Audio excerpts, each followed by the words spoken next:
slapping Scooter around. He deserves it. We live. Although he's a slippery little bastard, that Scooter. You haven't hit him once yet. I mean, he does. First thing we hear, like, we just don't like. Yeah, we don't like Scooter. Oh, we don't. Nas. Oh, we don't. Oh, it's okay. I don't have to hit him. Actually, I don't have to hit him anymore. His life's fucking over. I literally made a twit longer. He's dead.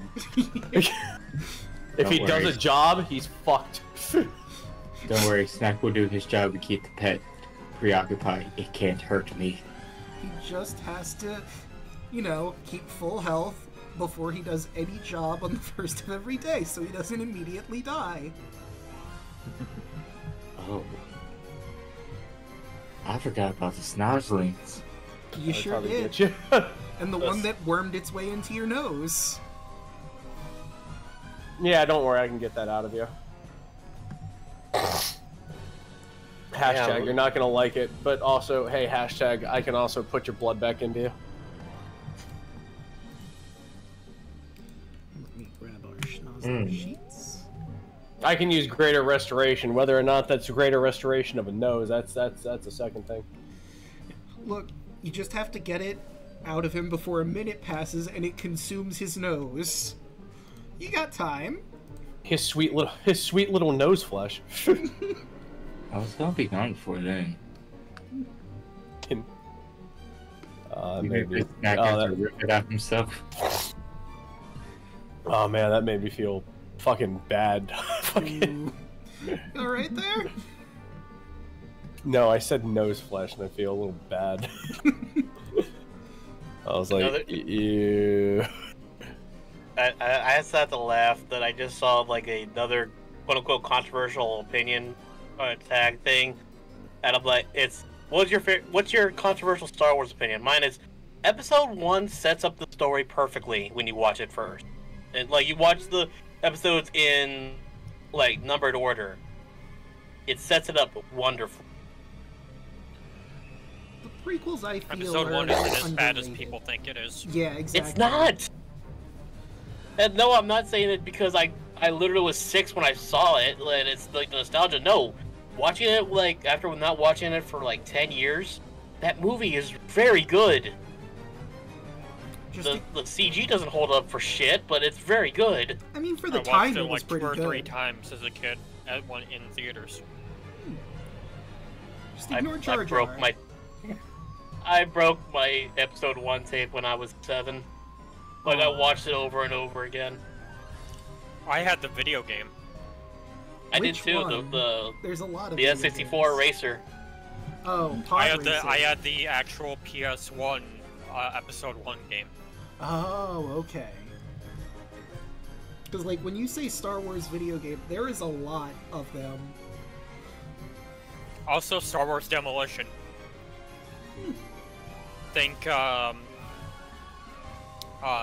like Twisted Metal, but Star Wars. Huh. Isn't that just the pod racing arcade game? Well, I guess it's not one-to-one with Twisted Metal. Or, it's less racing, it's more like, it's more ship, it's like 1v1 vehicle combat. Oh, okay.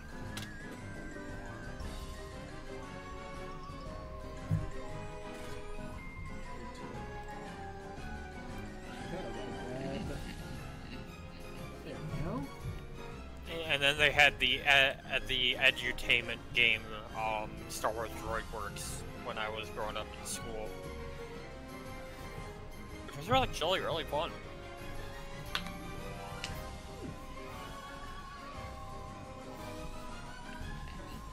Alright, I think I'm properly set up and ready to go, so if everyone is ready, let's get Heckna on in here to do his recap.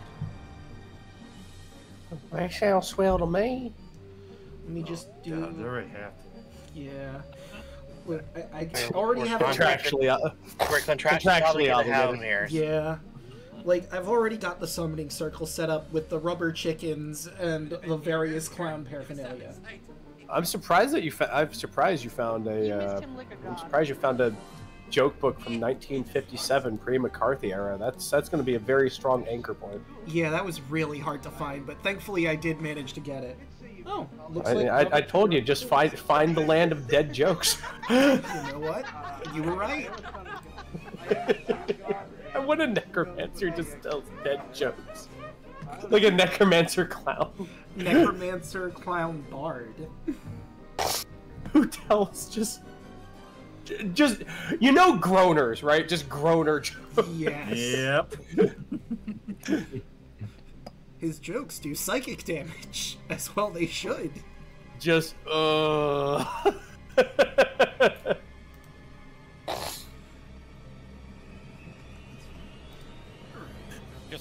I can just imagine one of the lines. It's like, what are you doing there, dead on the floor? You've got so much more to live for. Or unlive for.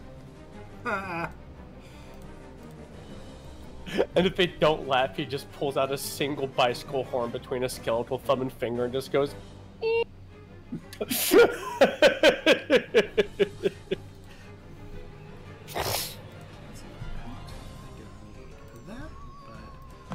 Let me grab my sheet, light the candles, banana scented, of course.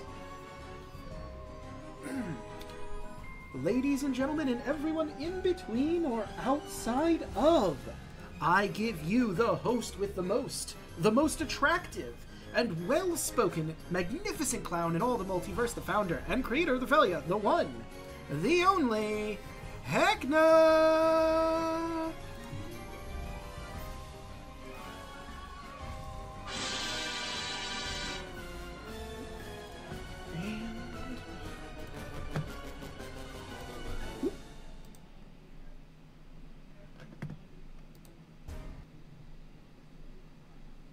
Uh-oh. Okay, there it goes. Phew. I was worried there. The music took a little longer than it should have. Raleigh Rune, everyone!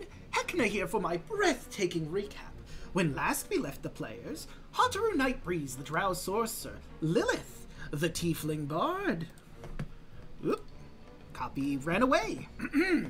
Nariadel, the Eladrin Cleric, Argyle, the Dragonborn Fighter, and Jameson Summerswift, the Human Rogue. They brawled it out in clown school, but they managed to defeat the poor restrained clowns to death. They just wanted to learn how to make people laugh. Admittedly, they were a little feral at the time, but no one is perfect. Anyways, Conrad was a little shook up from his time in clown school, but once the players left, he was feeling much better. As they entered the Hall of Masks, where they needed to solve a clever riddle to progress, Jameson and Hotaru managed to suss out my riddle and moved into the good place where they confronted my new master of ceremonies, Scooter von Snooter, Map McNally, and my lovable pet Snout. Words were exchanged between Scooter and the players. Scooter tried his best to convince them to join the right side of things and throw away their rebellion. But they just weren't receptive. And Nariadel threw down the gauntlet and a fight ensued. We joined the players in the heat of battle. Will our heroes win the day, or will the players' rampage of terror continue? Let's find out. Take it away, Draco! Liberal choice of the word heroes there, Heckna. Look, I'm Not just speaking my truth. That's a good thing, I hear. I ran the numbers. Socially, he is correct. You It's are better to go ahead and let it out there than be correct. constrained and let it fester into a mental illness. The best kind of correct, Argyle. Indeed. A malaise. Oh, that sounds. Oh, I like the word malaise. That has Greek tragedy written all over it. Oh, whoops. It seems that our reactive images are not correct. I thought I switched them, but let me fix that really quick. We have For the record, the Muppet I love Rabbit. rabbits. Yeah, we have the Muppet. Alright. At least I know. mine's straight. True. There we go. Now I they're really go properly back and set forth. up. Okay. There. Now all of the correct pieces are set, and I believe we left on Watcher's turn. Oh, we did. Okay. Let me remember what my turn was. Also, above game, I believe that Snout used one of the lair actions of the Honkening to summon those schnozzlings, so healing is now allowed again. Because it ended on, the necrotic energy ended on the second that the Honkening happened and the new schnozzlings appeared. So, do with that. You said this is difficult terrain, right? This water? Yes. Okay. Well, 5. webs, but yes. Oh. Oh, yeah, these are webs. That's right. 5, 10, 20, 30, 5, 10, 15. If I was here, I think I was here. Mm-hmm. I can 5, 10, 15, here. Okay, cool. We are going to go ahead and crack open Spirit Guardians. Okay. Time to turn on the old Schnozzling Destroyer. Time to get the fairy chainsaw out. Let's see. And let me look at my spells, because I might be so pissed I might go ahead and wow it out a little bit. Okay. Yeah, this is going to be 4th level. Oh wait, I just realized you were in front of Conrad, so he would have gotten the opportunity attack on you before you hit it. Oh, hold on a minute. I got something for that, too. Poof. Right, face step. And which season were you in? Spring. Just consider this to be spring internally. I've been meaning to edit it, but, you know, work. Fair enough. So I'll look over at him and I'll go, stay strong. Promise me. And I'll poof over here. Alright. Okay, now feel free to roll your Spirit Guardians, and I will roll all of the Schnozzlings and Snout herself. I guess I could start with that. Alright. Spirit Guardians at... Oh, why are you not going off? Hold on. Finding the right button. Solving the problem. No worries. There we go. You know what? Screw it. I'm going to go ahead and roll 48. And we will call that. And the DC is 19. Okay, so let's start with the mama. Rolled 19 exactly. Goddamn. I think she takes half of whatever this is. Yeah. So this is going to be 48. So 6 for Mother. Let's see. How do the Schnozzlings do? That's Failure, 12 damage. failure, 12 damage. failure. 12 damage. Oh wait, 12 one damage. is. I mean, would it count? It's in his face right now. I think they're the same. It is an entity, so it would be effective. And if it's a hostile entity. Fair enough. These are divine little fairy creatures that I want to flavor as. Let's see, since that's a giant in the lead, I think these ones will be. They'll love what I just thought up. All right. Tiny selkies, seahorses, lake horses. Tiny selkies, though. I hate to be that guy, but would the damage also count towards Snack because of my previous experience with them, or is because it's attacking on his face, so he's also going to take some of that damage. So I'm going to need Snack to also make the Wisdom save. Fuck. Oh, you'll be fine. It's only 12 damage. Walk it off, King. Just rub some dirt in it. It's fine. I take 12 radiant. It's fine. Look, they're horses. Do you have a D4? You roll a D4? Oh, you could roll a D4. It's true. D4. Could get a 4. Look And at you that. get it. Holy shit, you take 6. And now you take 6. From the magical gamble, young seahorse man. damage. I still have 8 temporary hit points. Sure do. So now you have 2 temporary hit points. You know what I'm gonna say, Rabbit, you said seahorses. The first thought I thought of was was that one the Spoonie one video of Ultima Brains of Virtue, where the seahorses kill you when you attack you.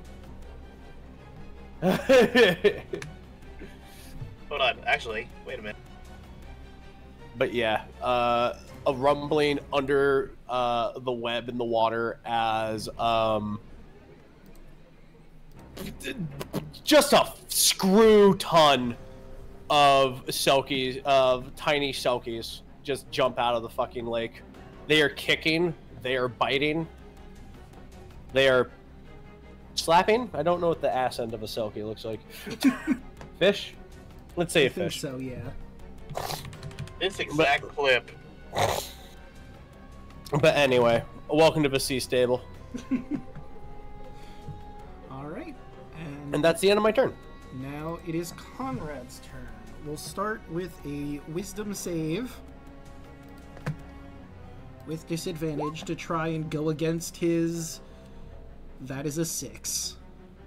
Right, Argyle is the closest, but he knows Watcher and Lilith are huge problems. Lilith is almost down, but you did tell him to try and focus on you. So he's going to try and acquiesce as best he can. Actually, he does have a spell. Let's see. Now, is that a 20-foot radius or... No, it's a 20-foot square. Okay, I just got to do some quick measurements then. So it'd be 1, 2, 3, 4, 5 squares. So 5 by 5 square. No, I don't want a paintbrush. I want the rectangle. 1, 2, 3, 4, 5 by 1, 2, 3, 4. 1, 2, 3, 4, 5. Perfect. That is the correct size. And that's just gonna go right here. We'll hit everyone. As Conrad, trying to fight doing this, lifts up his hands and casts Black Tentacles. Oh, no. Squirming ebony tentacles fill that 20-foot square on the ground that you can see. For the duration, these tentacles turn the ground in the area into difficult terrain, which doesn't matter because it's already there. When a creature enters the afflicted area for the first time on their turn, it starts its turn. There, you need to make a dex saving throw or take 3d6 bludgeoning damage and be restrained. So I need everyone to make a dex saving throw because this just barely hits. I have advantage on this because of the boots. Very true. I'm gonna roll that d4. Man, my continuing the streak of bad saving throws on my part. Jeez. Let's see. I got 14. All right. Then the number to beat was 15. There we go. All right, Lilith. I think a 17 does it. I'm kind of sad about that nat 20 on the other side. Yeah. Also, that was a 6, by the way. Argyle is crazy super strong right now with that 25. Yeah. Oh wait, you're was, using strength. That's a strength save, dude. You gotta do a dex save.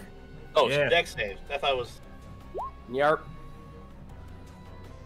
Still Fine, doing- man. Yo, look at you. Still doing it. Still doing it. Yeah, good for you. Good for you. All right. Love game real quick, Draco. Like, how many minutes has it been since I drank that potion? Oh, that is a good point. I don't remember how many rounds we were in the first session, so. Can't remember. Let's just refresh it. Yeah. Whatever. Mark Can it we down just- by 1. Let's just go down to 30 minutes left. Yeah, that sounds fair. Weird clown stuff. Yeah. The Revelia is weird. Clown time is weird. Clown time. And the stream is... FST funny standard time. And I'm like, And this- look, I'm actually being nice. I decided to go like, hey, we'll almost cut it down to half. I could have said, hey, it's only been 15 minutes. The stream's frozen too. Oh, hold on 1 second. I mean, it shouldn't be. Oh, There we go. Now it's fine. Weird. Alright.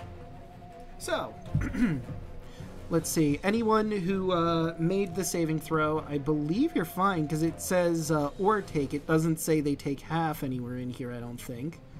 So that's good at least. However, everyone who failed, you are taking 14 bludgeoning damage, and you are restrained. Fuck me. Again. By a gross and terrifying black tentacle of unknown origin. Snack's first time being hurt since he's been in here. So you're doing pretty well. Wait, what did Let's you have see. for 3 rounds? Oh, that's right. You were dizzy, I think, for 3 rounds? Mm-hmm. Okay. And then who else failed? Myuu. Watcher did fail. So you are also... Do they slap you or do they grab you? What do black tentacles do? Oh, they grab you. Okay. And also, just so you know, you can, on your turn, use an action to make a strength or dex check of your choice to try and break free from the tentacle. If you're restrained by the tentacles and it becomes Conrad's turn again, they do an auto 3d6 damage to you while you're grappled. So, probably want to get out of there ASAP. Is it a concentration spell? Let me double check. I believe it is. Yes, concentration. Okay. Sorry, I can't. I'm trying to fight it. And I believe that will be Conrad's turn, because that is an action, and I don't think he has any bonus actions that he could be using. I don't recall if Snout used all of her legendary actions, but it's her turn, so she gets all those legendary actions back. She is muted. Does she get back her webs? She does get the Great Web back. Although Snack's already restrained. What will she do? Let's see. I take a quick look at restrained. Do you get an opportunity attack if you're restrained? You would. It would be at disadvantage because of restrained, but Okay. Attack rolls, creatures, attack rolls. Yeah, so I think she'll utilize that to move away from Snack. So you will get an opportunity attack with disadvantage. Let's see, who's she gonna go for, though? Cooper, don't fail me now. 21. A 21 will hit her. 19. Right? Minus 19. She's looking pretty rough.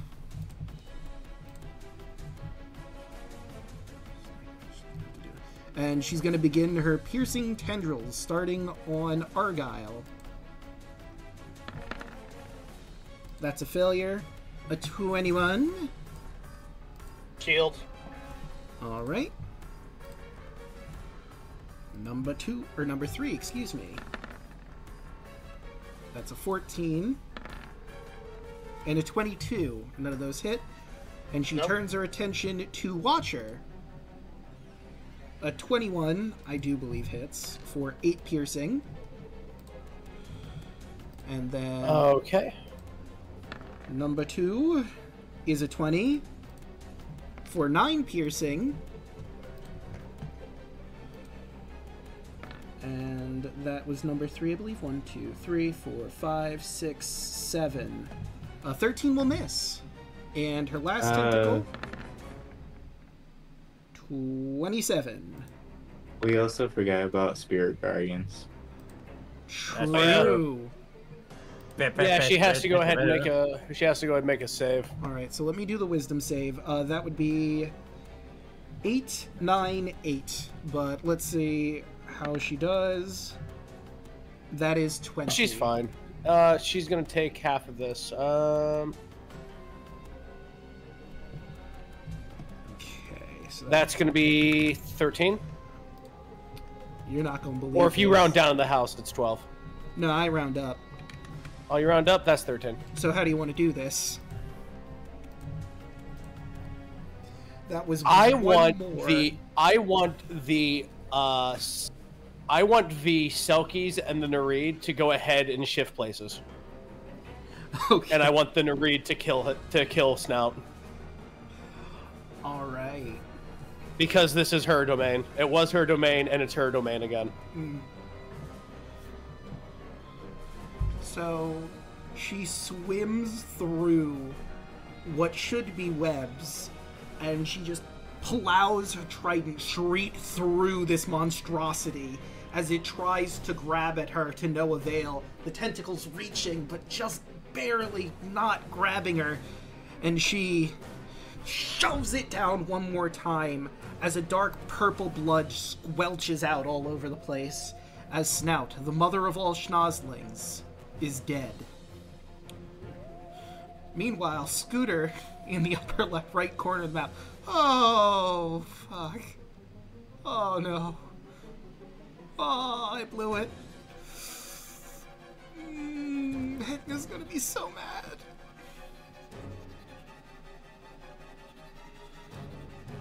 Ah. As a former office worker, I don't blame you, Scooter. Oh, shit. Oh, fuck. God, I killed I let them kill the boss's dog. Oh, God.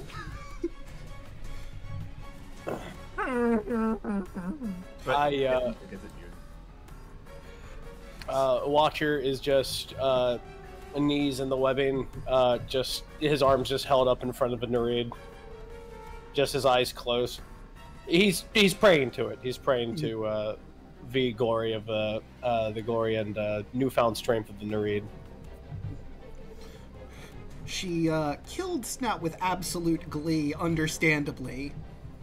And she basks in your prayers. Go off, Queen. Live your truth. Well, that does it for Snout's turn, because Snout was not able to do any of those tentacle attacks, as she was just got. Red, you're still in black tentacles, though. Right, we are still in black tentacles. Oh, there's no praying and no supplanting. I still gotta do shit. I still got a job to do. Whoopsie. Oopsie poopsie. Barely being able to hear what Scooter was saying. Trust me, he's not the only one! And as he attempts to use his action to slip out of the tentacles. Alright, give me a Dex saving throw. Or strength, but I had a feeling you're probably going for Dex. Try to squirm out. How's the 15? That is... Plus a D4. Oh, yep, roll your D4. Dang. 16. 16. That is enough. You manage to slip out of the black tentacle's grasp as it wiggles around trying to reclaim you, but to no avail. So that would be 10. And barely see the darkness. That's right, I currently can't see right now as I'm trying to figure out where the hell Conrad is. Yeah, I mean, you don't... If you have any means of producing light, you could try to pull that out. I mean, you do have that stage light, I believe. Yeah, you know what? He's going to use this action to break out, though. Yeah, that's the problem.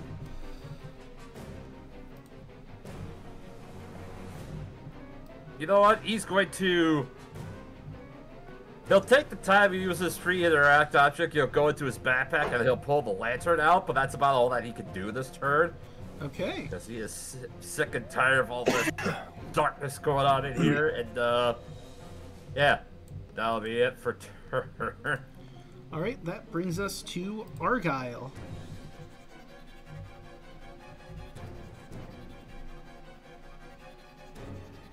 Daluna? I'm trying to be like, where is he? I can't see him. That's a good point. Could be anywhere. He's gonna move out the cone and go like right here. Alright, so... Well, let me check something with Conrad. I don't think he has anything producing light on him. I mean... Probably... Wait, didn't we rule that he had, like, a torch? Somebody had a torch, I thought, coming into this room. Yeah, Watcher has the light spell.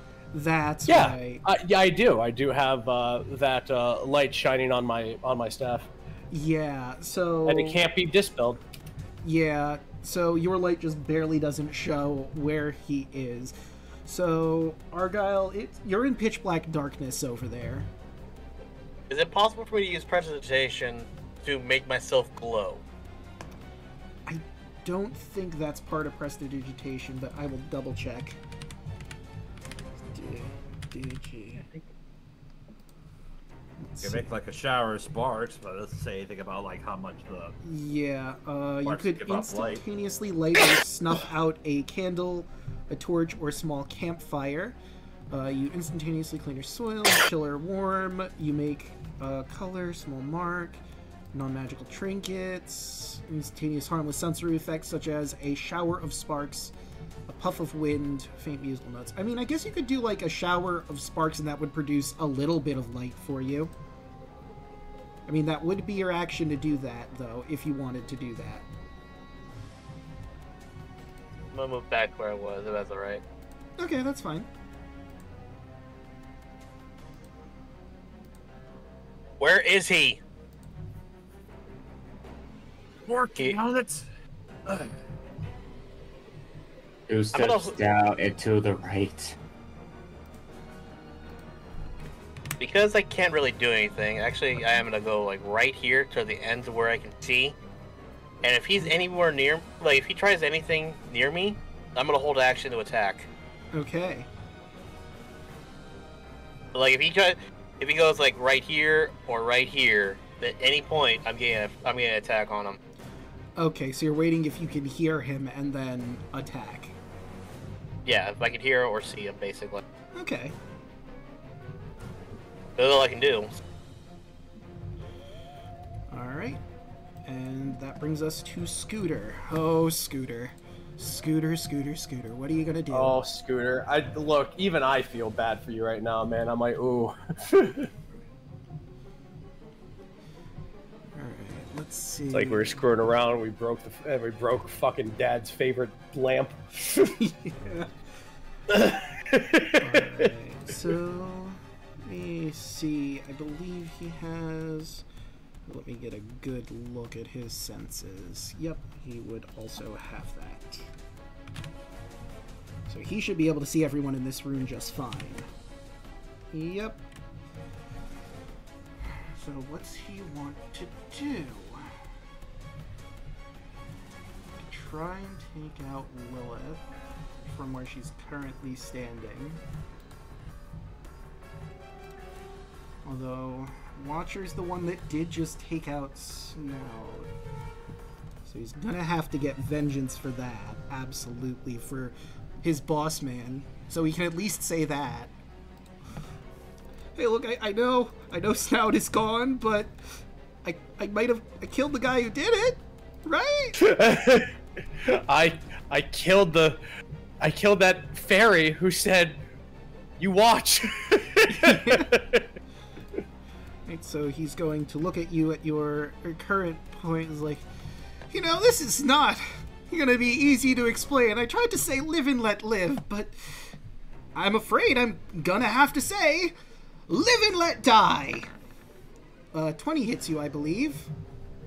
20 does hit me. So you are going to take 8 necrotic damage, and thankfully that secondary effect won't happen because 8 damage will not kill you. But you can definitely read what, if it does kill you, what that would do, because that's fucking grisly. That is grisly. He rolled a lot of ones in that attack. Shit. Luckily, That's a recharge attack, so he might not get to do that next turn, but that... Let's see, does he have anything he could do as a bonus action? I don't think so. Let's see, for all intents and purposes... Yeah, no, he doesn't have anything that he could realistically do at this point aside from what he's just done. So that is it for Scooter, and it is now Lilith's turn. Well, first of all, I gotta make a dex save, because of the, you know, the tentacles. You sure do. Which I have advantage on. Also true. That's a 20 either way. Alright, then you're fine. Lilith is going to look over to Conrad, and she's just gonna say, I really, really need you to concentrate right now, buddy. I'm trying! Best I can! Argo, you heard that to your south. So I can attack? You sure can. He made noise, he's definitely to your south. You do have disadvantage because it's dark, but you can still absolutely make the attack. It is mine. Ness, I'm trusting you, friend. Let's see what we can do. 15. That is just barely not enough, although you do have a D4. Yeah, D4. D4. 18. That, however, is in fact just barely enough. 11. He will take that damage. Let me just double check something real quick. He's gotta make a concentration check. He sure does. Trying to see if I attack within 2 turns of the minute. That is 11. So he is holding on to that.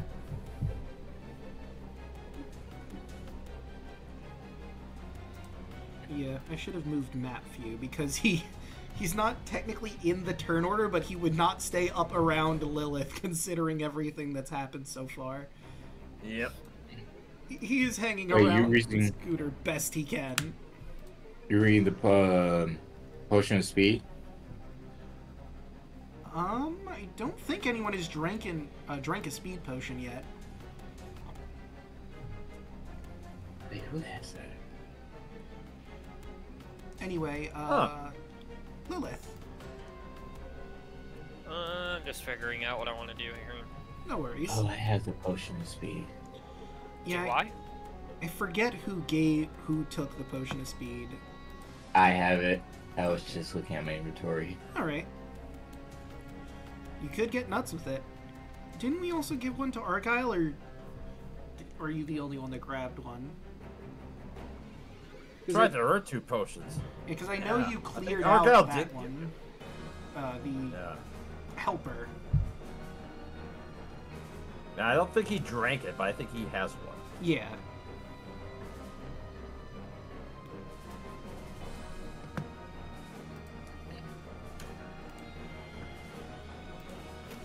I think I know what I'm gonna do.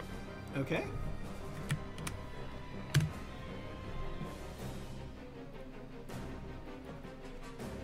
Lilith is going to look at her group and says, it looks like some people here are having a hard time seeing. Let's fix that. And she's gonna look directly at Scooter von Snooter, and he needs to make me a dex save. Wait Or a he's minute. getting Yes! very fired. Yes! Okay, let's see. Dex. That is an 18. I know 13 isn't your DC. I don't know why it's saying that. What is your actual DC? It is 16. However, Silvery barbs? I still have spell slots for this, and I haven't used my reaction. Reroll that, baby. Okay, let's see how he do. And dexterity. That is a 16. Ah, it meets. So close. So close. Whew. Close call there.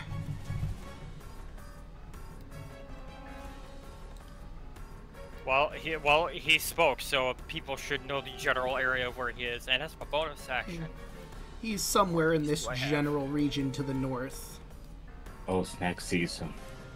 I'm gonna use my bonus action to drink another cream soda potion. Alright. That was more for the people who can't see in the dark. Yeah. Snack, I know you're well aware of where he is. Get 9 HP back, and I'm gonna step. If I step 5 foot forward, am I gonna fall back into the ooze, or is there or is there gonna be a spot where I can still stand on the clown head, but be out of the range of the tentacles? Yeah, I'm gonna say if you go up to there, that would be off the clown head and into the webbing. Okay. Not enjoying the idea of falling 20 feet, so we'll stick here. Fair enough. Snack? Snack looks over his shoulders. Do I have permission to kill him now? If it was up to me, yes, but detain him, regardless of anything. He's small. But, Snack, one does not need be gentle.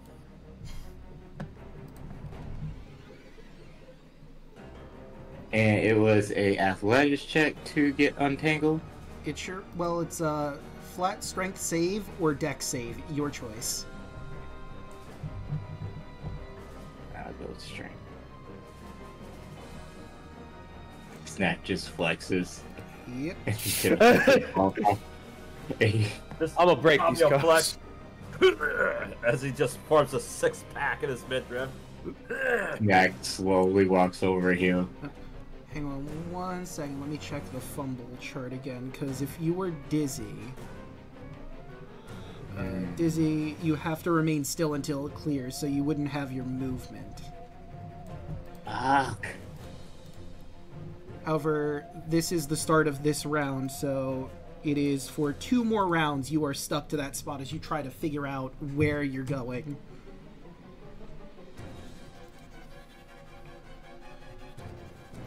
Spells. What spells do I have? Gotta be a way to drag your ass over there.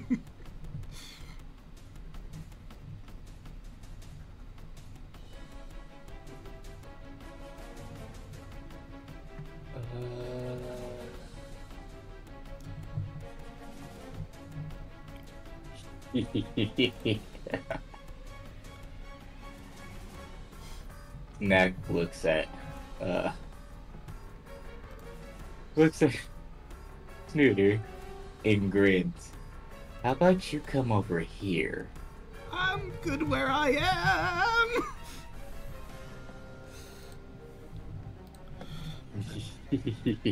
Con save! Oh.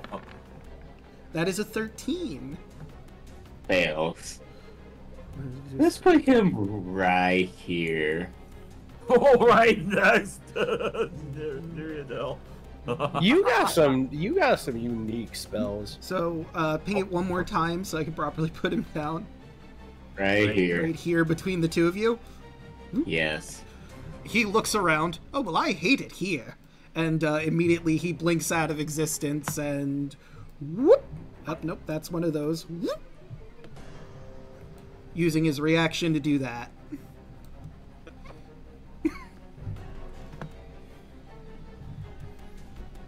However, he doesn't have that reaction anymore. Snack eye twitches.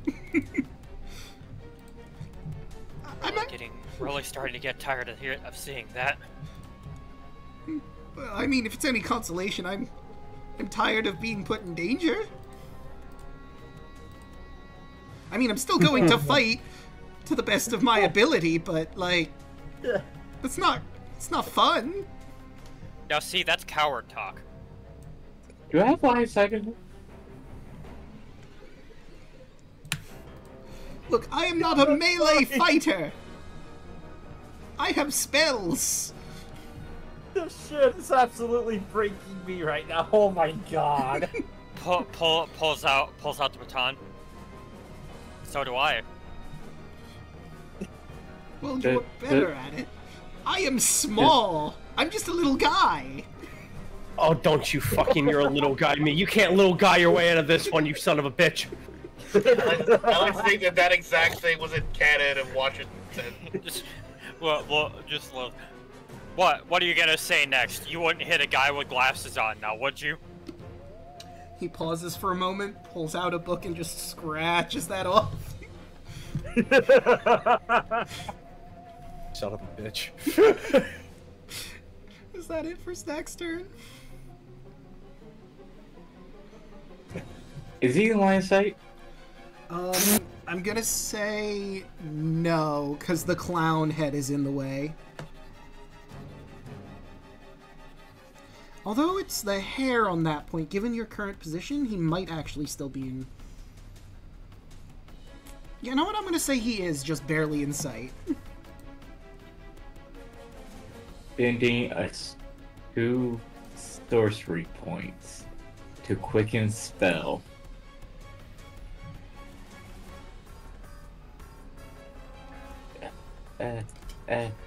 Cantrip, where are you?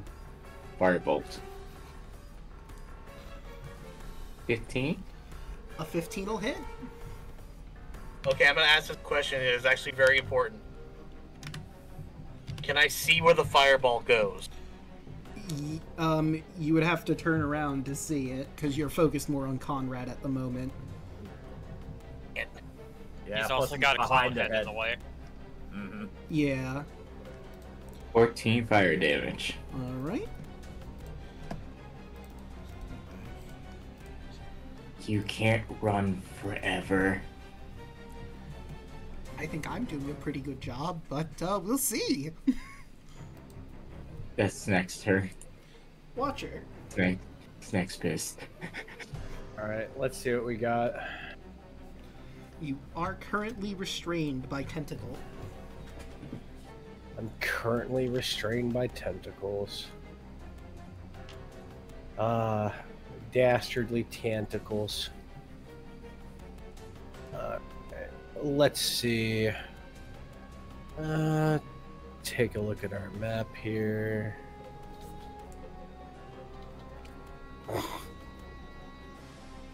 Oh. I'm gonna bonus action poof. I had a question first. Alright. Okay. When I teleported him here, didn't he have to take Spirit Guardian damage? That is a good... You're right, he would. Alright, so let The me... Selkies are still pissed. Let me roll Scooter's... I didn't even wisdom. think about that because of the story of the situation. Yeah, that is a 10, so roll that damage real quick. Because that might change a lot. He's very wrathful. That's 13. Okay, 13. Alright. That is good information to have now that he's down. So before you start your turn, I'm going to have him say one thing and then you react however you want. Wait. You know, things are getting a little crazy here, but I promise I'll make myself useful to you. I'm Wowsy Dinkle and Chowser. Look how quickly I was promoted here. Think what I could do under your guidance.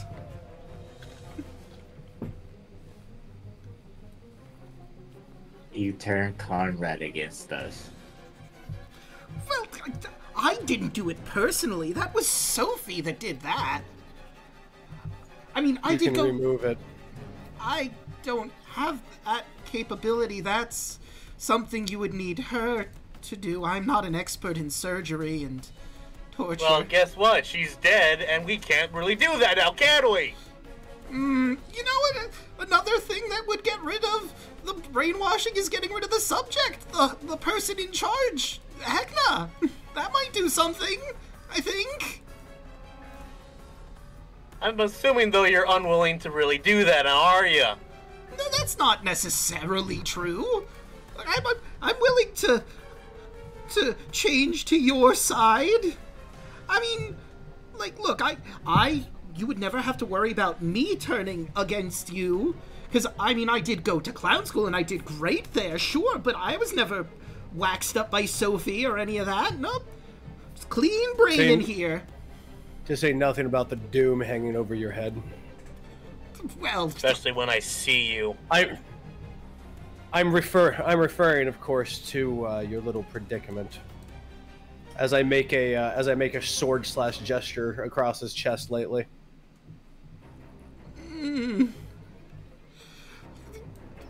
Listen. You know the rules of my judgment. Yes. I can't do my job as a master of ceremonies. Correct. And I'll look over at Argyle and Snack. If he was lying, there'd be gore where he stood. You know, understand why I'm skeptical about that, even with you. You know what we want, and you know why we're here. So hand them over. All right. Well, I mean, Lilith is up there. That's where the chair is, and I do have the catch, but I certainly would be willing to hand it over. And Watcher just very firmly puts his hand out. Now. He's gonna... And call out Conrad as well. If no one stops him, he will walk... Well, he will walk up to the edge of the tentacles, look at Conrad, who will, given some free will back, it seems, ends the tentacles. And he will walk on up and hand the catch over if no one stops him. I will obtain the catch. You feel? I'll look up toward. Sorry. I'll look up toward Lilith too. The chair's up there. Obtain it, please. And sure enough, I'm assuming I see the chair up here. Oh yeah, it's like not hiding or anything. It has a little candle on top of it. It seems that's where he was sitting, waiting for all of you to come in here. Yeah, well, we'll just grab the chair. All right. I'm assuming it's the size of a normal chair, so... Yeah. It's also foldable, which is nice. Makes it easy for transport. And there's a second yucky, and there's a second, what was it called? Yucky bit over here, right? You're gonna have to dig through Snout for that. Zach, would you like to let off some steam? Yes. I'm gonna say Give me a second. The seconds eventually clear out and you get undizzy. Also, Watcher and Lilith, you feel that the catch and the chair have a magnetic pull towards each other. Like, it's subtle, but you feel it pulling towards Watcher, Lilith. And Watcher, you feel the catch pulling towards Lilith's chair immediately. Would you like to let them go and see what happens? Yeah, I'll go ahead and toss it up. So the catch flies into the air, and immediately it slams into the place where the candle was sitting on top of, on the chair, and there's a humming noise that up here you hear for a little bit, and it settles down. And Lilith, you get this inkling. If you fold this chair just right, it could be turned into a shield, perhaps? Lilith will raise an eyebrow and do so. Give me just 1 minute. Sorry. Right, you manage to fold the chair, and sure enough, it becomes a blue shield with the catch right on the top of it. And this is a shield that anyone can attune to, but of course it will take the standard time to attune to learn what the bumper will do. You get that name in your head immediately. The bumper. That's what happens we'll look at, when the chair and the catch combined. Lilith will look at everybody. The bumper. She looks down at the shield. That's apparently what this is.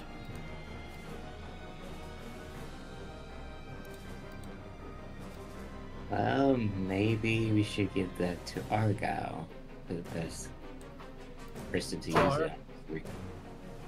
Or perhaps the Revelian could make use of it as well. Argyle thinks inside his head.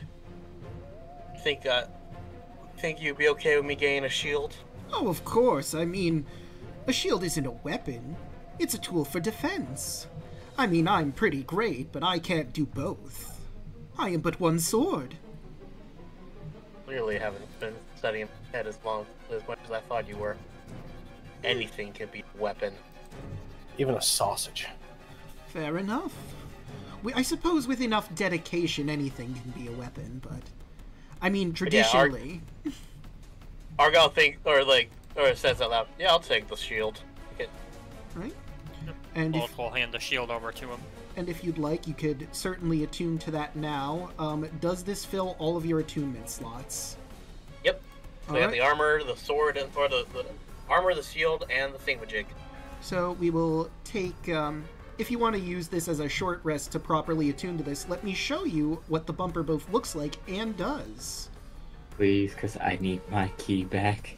So let me show chat this beautiful thing that the chair and catch have become. The bumper is a magical shield made from combining the chair and the catch. Combining the items fuses them together permanently. Only casting Dispel magic on the bumper while you're attuned to it allows its component parts to once again be separated. The bumper prevents Heckna from teleporting more than 30 feet or teleporting minions around the Revelian when he's within 100 feet of the shield.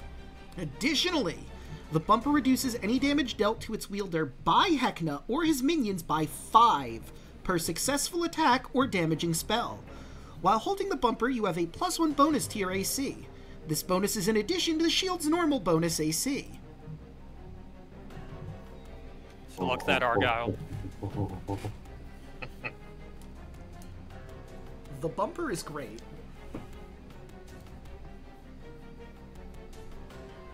Snack and Argor's gonna fuck Heckna up.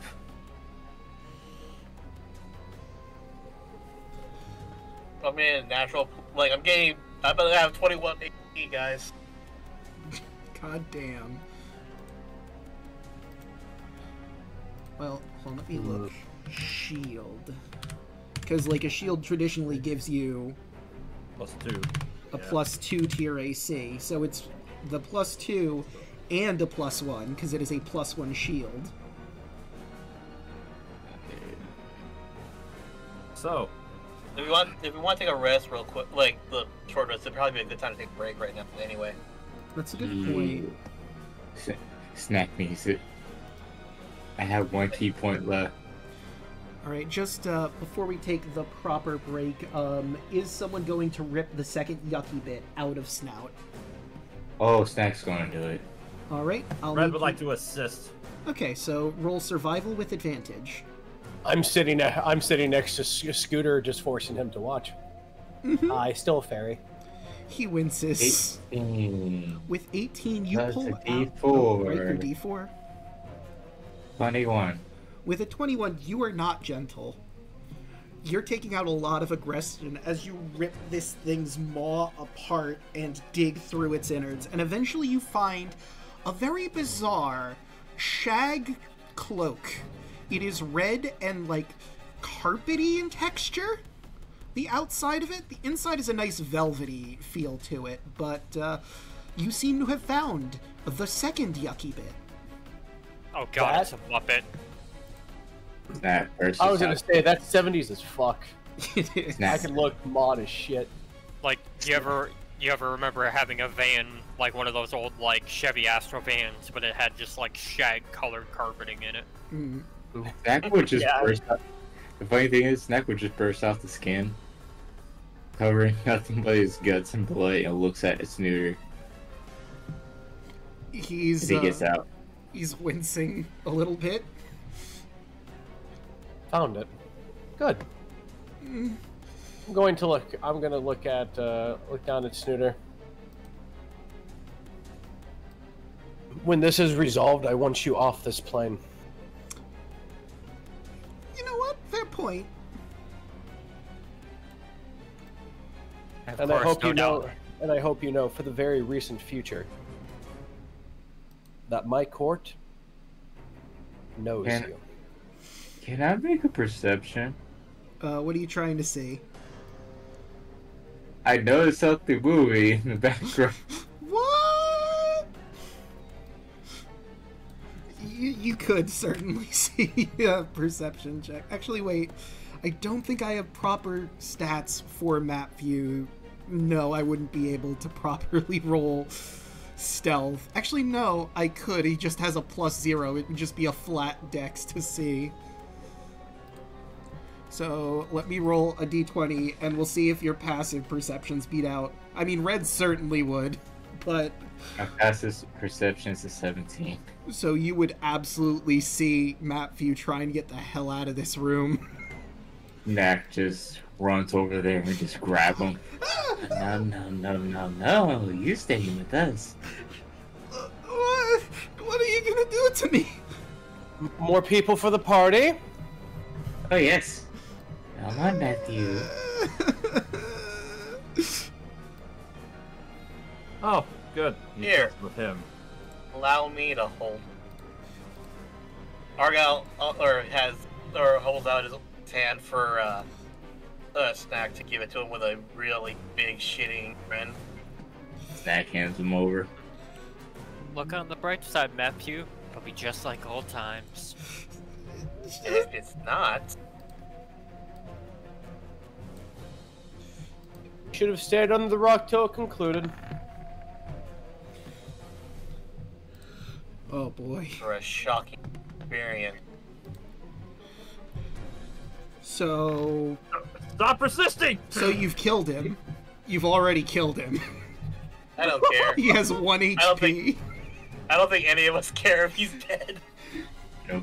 You watch as the map spasms in your hands, screaming in pain, as eventually it sizzles and burns from the electricity, and you now have an inert, burnt map in your hands, with a dead face in Sorry. the corner.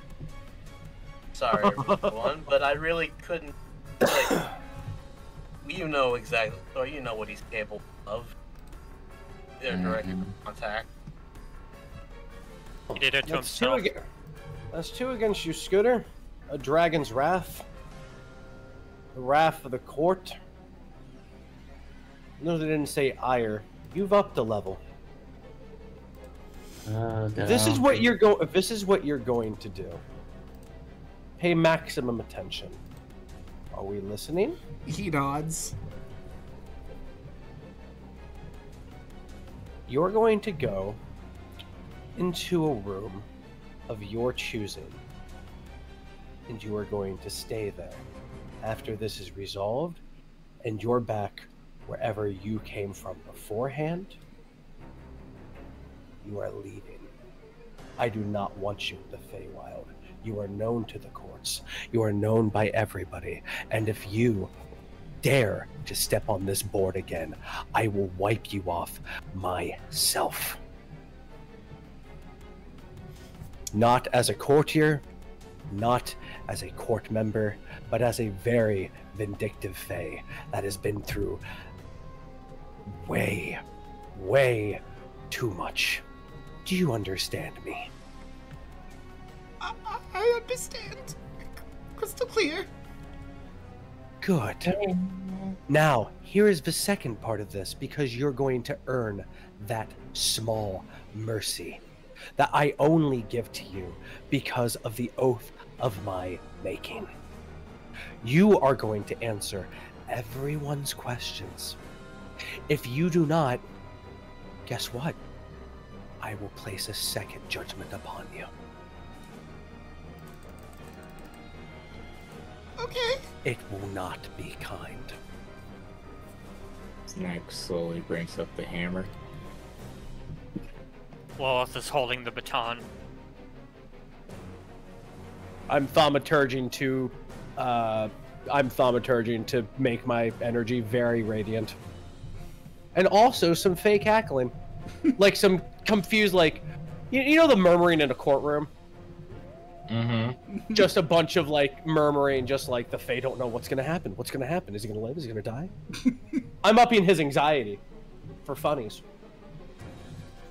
Yeah, he's sweating a lot, cowering.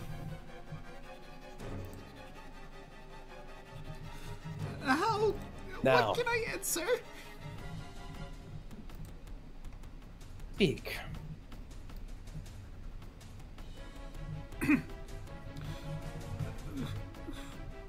What would you like to know? Oh, you cut out. What'd you say? Oh, he asked what you'd like to know. Where's Heckna? Well, Heckna's in the clowning achievement. You can't get out there without an invite, but considering what you've all done, I mean, he's probably going to invite, and on that word, you feel the ground ripple and rise around you, rising and falling like waves that rush up the walls and across the ceiling. For a second, the floor sinks, as if it were made of stretched canvas, and parts of the walls fray and creak. The seams split and air hisses out in a rush. You hear a loud somewhere in the funhouse, and the building lurches again before it properly settles.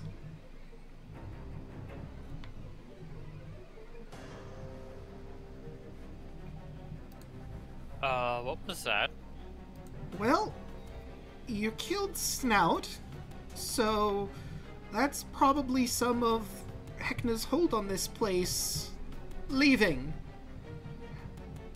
You might be able to leave through the lobby at this point, if that's what you wanted to do. Not the clown dead. Want my cousin back. Note if forgive me if I'm being a little selfish on this guard, but I promised way more scarier than heck that I wasn't home. I am sure as shit not letting her down.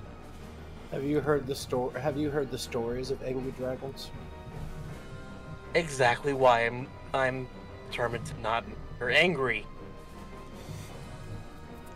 But Scooter, he could become angry. And there are so many stories of civilizations falling to a Jota dragon. No, Noriadel, my friend, we are way past being angry. That wasn't a question.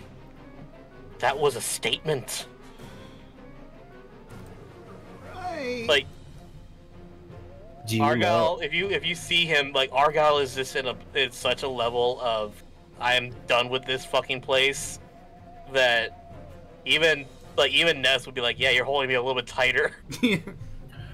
Hold on, I'm gonna do this. Narieto's gonna softly, like, take the side of Snooter's face and then just tilt him toward Argyle. Do you know where Kardec is? Last I heard, he was in the clowning achievement with Heckna. I look over toward Argyle. No gore, so that's truthful. What is the clowning achievement, to be specific? Oh, well, it's Heckna's room here in the funhouse. It's his, I guess for lack of a better term, his lair?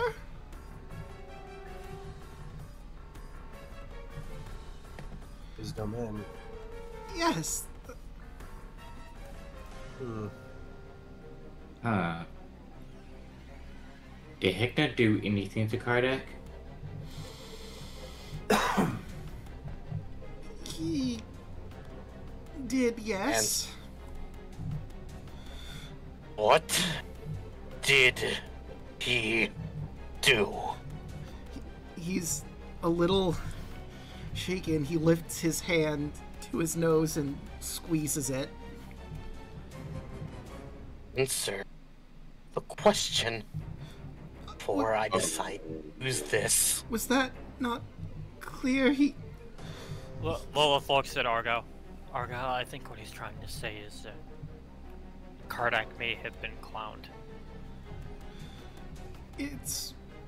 From what I hear, I don't have all the details, unfortunately, but from what I hear, it was a new type of schnozzling that corrupts immediately, called a super schnozzling, something Heckna and Sophie have been working on for a bit.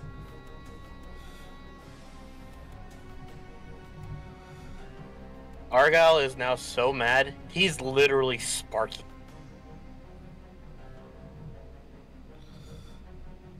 I'm gonna kill them. Get everyone out of here. If you're not careful, you're gonna be a part of the casualty. Now everyone else ask their question before fucking lose it.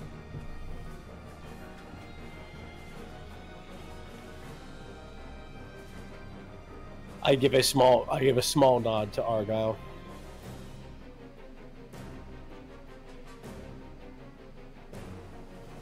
Are there any other further questions?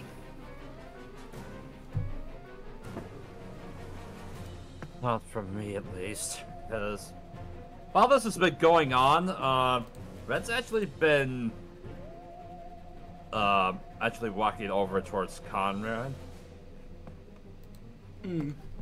Lilith is going to look at Scooter. Heckna's business partner, how much do you know of him? Or it? He doesn't talk about his business partner a lot. All I know is he helped Heckna build the Revelian. I believe he mentioned his name was the King in Yellow? I think he mentioned another name, but that made my head hurt a lot.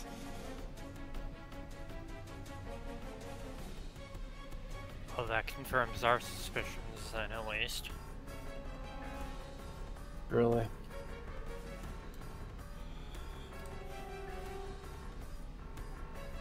I suspect, regardless of what we do with Heckna, the King in Yellow, no doubt will find some way to intervene, or at the very least will not be happy about it.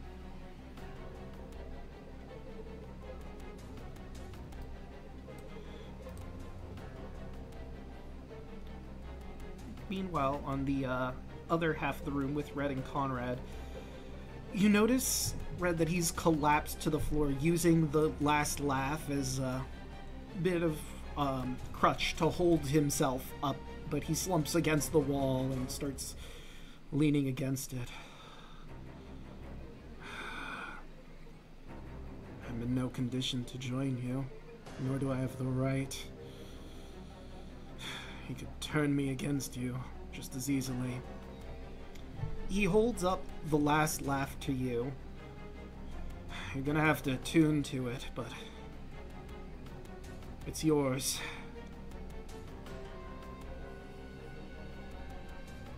Red will. So when you say he's collapsed, is he like prone against the wall? Pretty much, yeah. Or is he just like... Red will stoop down to get into even level with Conrad.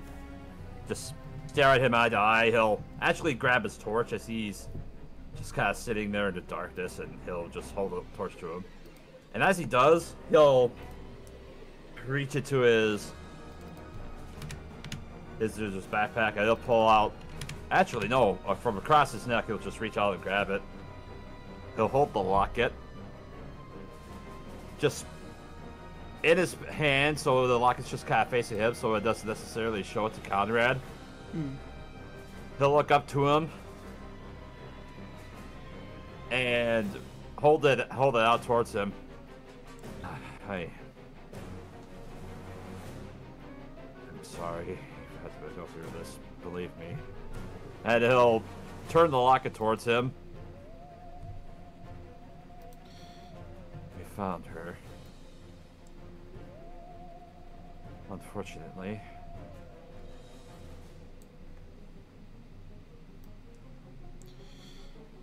As he'll extend the locket towards him. He'll take Just the locket. look at his eyes. You notice he has tears welling in his eyes. I don't think I'm cut out to be a monster hunter anymore. I'm old, Red. Jameson. I know. If it's any consolation, as he'll go to gently take the last laugh from Conrad. If it's any consolation, we ended her suffering. As much as I hated to do it. As he'll just kind of grab his one shoulder as he just kind of stands up. I feel partially responsible for what happened to her. Because the toy maker apparently made her come to her senses, and then when she lashed out at him, she was resigned to her fate. And for that, I'm sorry. And you just gotta see that tears start to swell up in his eyes as well. It's all right. She very clearly made her choice, and I understand why she made it. After being the way she was for so long, she was probably so angry she had to show him he wasn't in control anymore. She was like that. Didn't like if someone took advantage of her, she'd show them who was boss.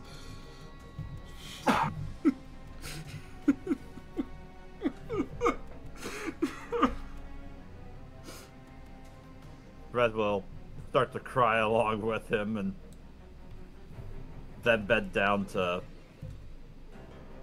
just to kind of put his hand on his shoulder.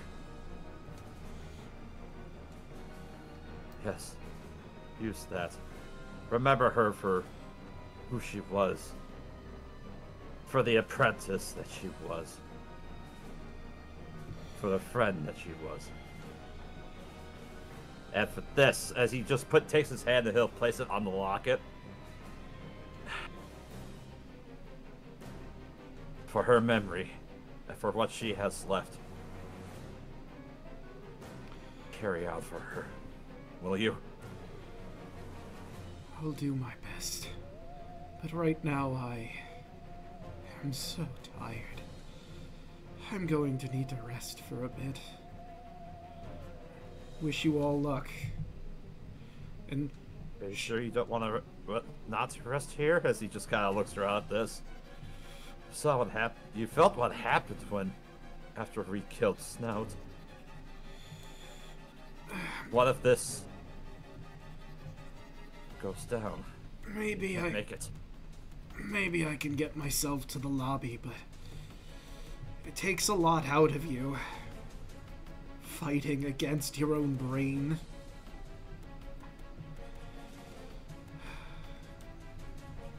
Yes, I think I'll make him pay for everything that he's done.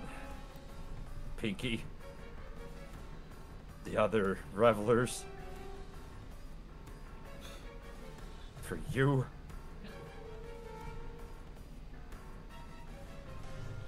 for everyone. I will be sure to give him his just reward. Conrad smiles, putting a hand on your shoulder. Don't forget about yourself, lad. Give him a shot for me and you. Right in the chest if you can manage.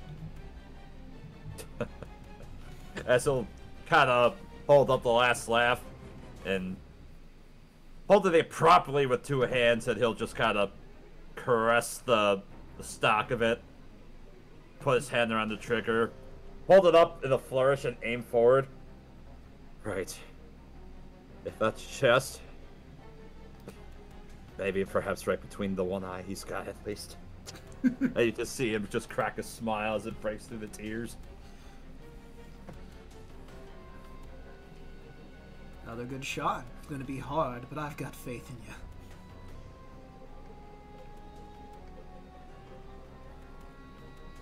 you. He'll extend an arm in an effort to at least help him to his feet if he's up for it. He'll take your hand and get up to his feet. And the last laugh, like I said, you'll have to attune to, and I can tell you exactly what it does.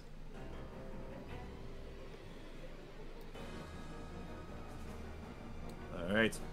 He'll regroup with the party, and as they're attempting to arrest while the interrogation's going on, he'll, attempt to attune to it. Right, so the last laugh is a fun crossbow.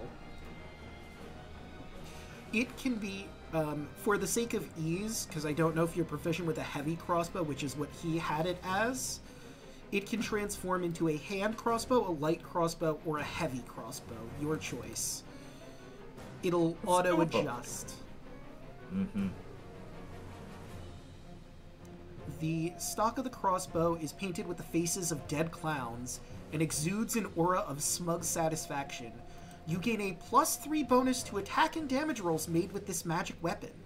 When you hit a creature with a projectile fired from the weapon, the creature needs to make a DC 16 Wisdom save, or take 4d8 psychic damage, and be unable to speak or cast spells with verbal components until the start of your next turn.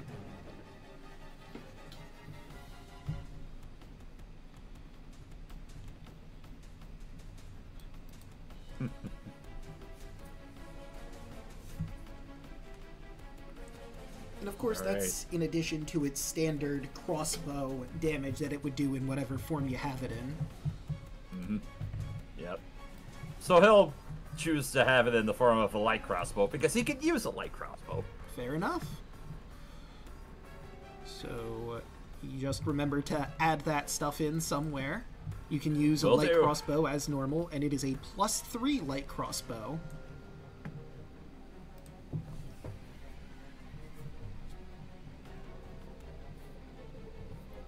Okay, now I think this would be a good place for us to take a quick break unless anyone has any more questions they want to give Scooter before he runs off.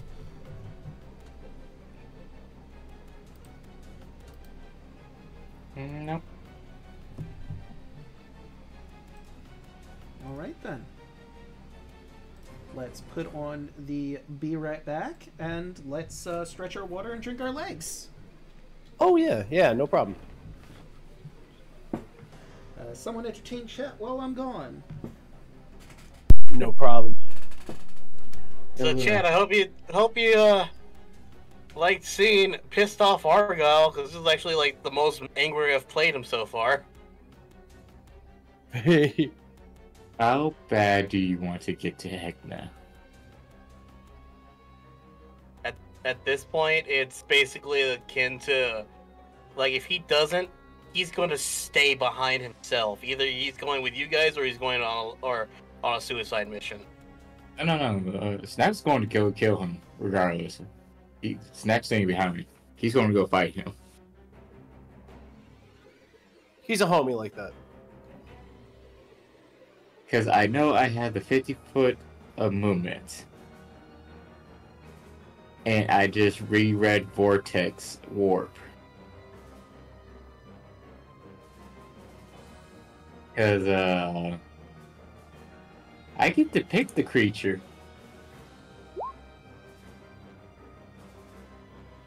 Ooh.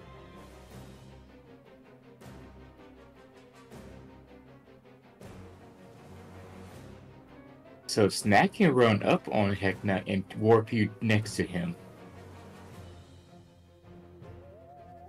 Oh, that's funny.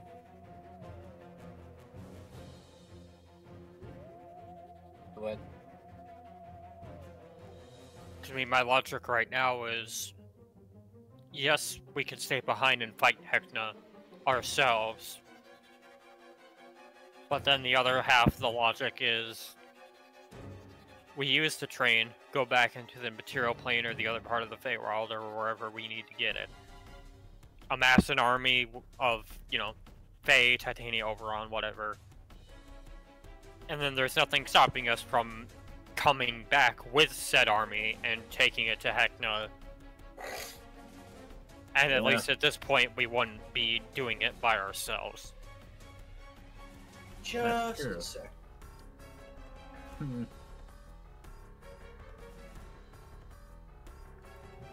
So it's not necessarily saying that once we leave, we're just gonna say fuck it and go about our, usual lives. I mean, the premise of leaving is to come back with an army. Yeah, but the thing is, will we be able to use the items that we need to fix the train? To come back in the first place, like, for all we know, it could be a one and done. Yeah, because we might be able to use the items to fix the train, but we won't be able to take them back. That's true, yeah. Or, and above board, this is what Red's been kind of thinking. If he kind of lines up with Argyle's thinking to take Heckna on, if we are successful in taking care of dealing with Heckna, if the plane doesn't manage to collapse itself on the way out, which I don't know that above game or in game, then we could simply say, hey, now we can get a hold of Oberon Titania and say, hey, we conquered this, we can offer it to you and be able to take it back, but I suppose we won't be able to cross that bridge until we actually deal with Heckna, if we can. Mm-hmm.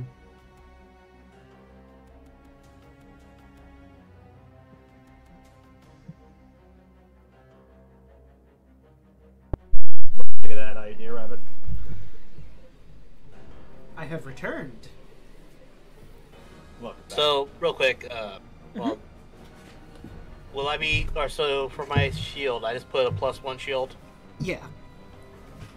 Of course, you can put on your sheet wherever you like about the extra properties, and also, very important, you're all level 10 now. Oh. Oh. Oh boy. Because you've killed Snout. That was the level up requirement for level 10 in this campaign. Congrats! Yay!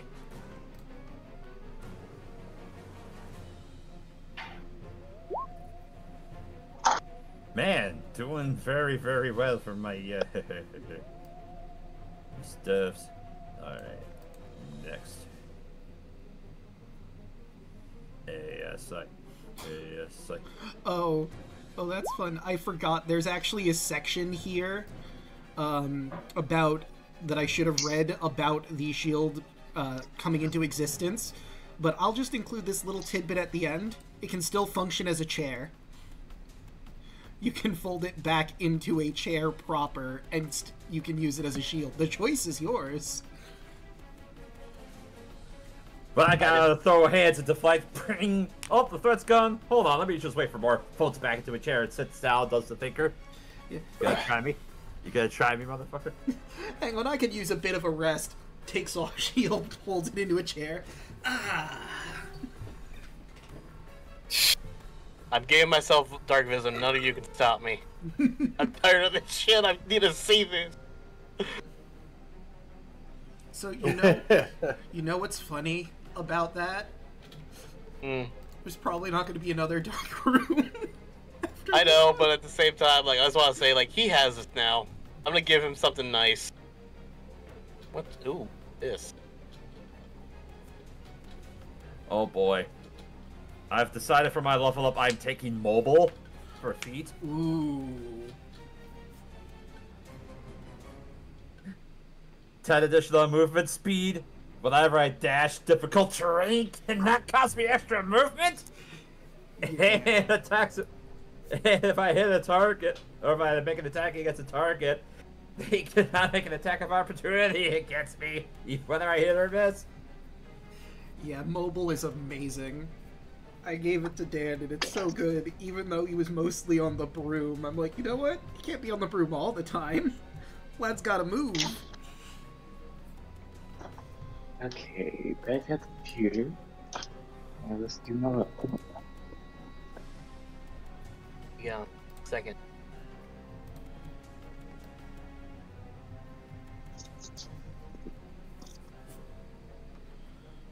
You know what? I'm also gonna mention this. I did commission some very special art for, as I've been affectionately calling him in my file naming, Clouddeck, that you'll be seeing soon. I mean, if you still want to go after Heckna. Fun! Sounds like an afternoon. Yeah! I commissioned one Caitlin C37, 137. Or wait, did I get the number good wrong? old Caitlin. And she did an amazing job. As well as she should. Mm-hmm. She's the artist for my channel. Did all my emotes. Nice. She's done a few Well, of many mine are- too. She's good. She's good at it. Actually, wait. I think she's done all of my emotes. What am I saying?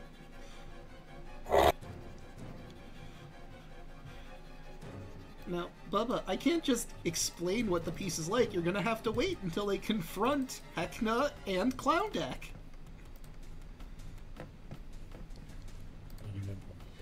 I just wanted to tease what's going to be coming up. Oh, also, Rabbit, I don't know if you heard, but you all got a level up. You are now level 10. Oh shit, we are? Yep. Oh, hot damn. Yep. Okay. Killing Snout was what you needed to do to get that final level before the confrontation with Heckna. I like how a lot of DMs now would just do Milestone, yeah. milestones. Thank you. Yeah, I love couldn't think of the milestone. name. Like, sometimes it's based on combat, but it just feels more rewarding to have it be narrative points than you have killed enough random boars to get your level up. Congratulations. Now I have the Sword of 1,000 Truths. I mean, you joke, but like, I love my boars. I mean, that's also Elven a viable boars? way to do I it. played Path of Exile and RuneScape. What do you think I'd like? Like, I used to play Ragnarok. I know a grind. I like a grind. That's fair, too. I just feel like in D&D, Milestone is better than having Oh, our players absolutely. grind I it out. agree. I could reasonably see doing that, but it definitely kills the story and then the players decided to grind for 3 sessions straight to get their levels maxed. That's what I would do. That's my day. It's my day. Fucking go in there, yeah, boy. Yeah, let me just go ahead and just edit this stuff up. I just like that idea. The DM, hey guys, the main plot's over here with the final boss. Are you gonna? No, we're gonna just grind it out for a bit. Well, No, we're just gonna ride this pony out. Don't worry. it's not like we're in any hurry or nothing. I mean, By the way, instead of taking another level in Fighter, I took a Hexblade level 2, so I now have Elvish Invocation, Spear, and Sight. ooh, Sick. Yeah, Now you have Dark Vision. Woohoo. heck yeah. Oh wait, Eldritch Sight. Oh, that's the one where you can actually read and comprehend everything, right? Is that what I'm thinking of? I just put it what it does. You can detect magic at will. Oh yeah, Enoch used that Oh, all the yeah. time. Okay. I feel like the Revelia is so inundated with magic, though you'll flashbang yourself here. Let me just detect magic. Yep, it's all magic. There's just smoldering holes in your eye. Let me just see how much magic is here in the funhouse. Hector's there. Oh my god, my eyes! Oh my god. It's like staring into the sun! I'm just gonna detect magic. Why did I do that? What is wrong with me?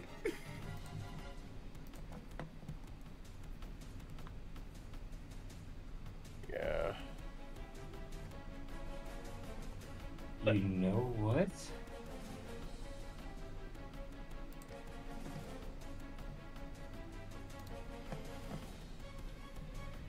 Question. Answer, possibly. If I use the potion of speed, that gives me haste, right? Correct. And if I cast haste on myself, does that stack? I don't believe it would. I think it... Never mind. Stack.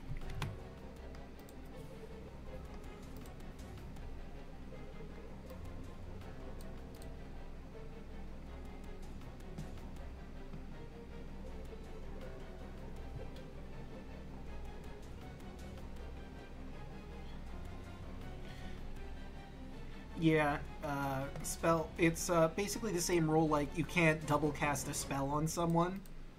You can have 2 different people cast haste on the same person because it would just override the last one. Okay. There goes that plan. Because that would be busted as shit. Imagine if you had a party where there's one guy who's a monk, and then everyone's a caster that knows haste, and then you just have 4 people casting haste on one guy. Oh, I'm looking at spells right now because they're going another level 1 sorcerer. Right. Basically, if that happens, I am speed, motherfuckers.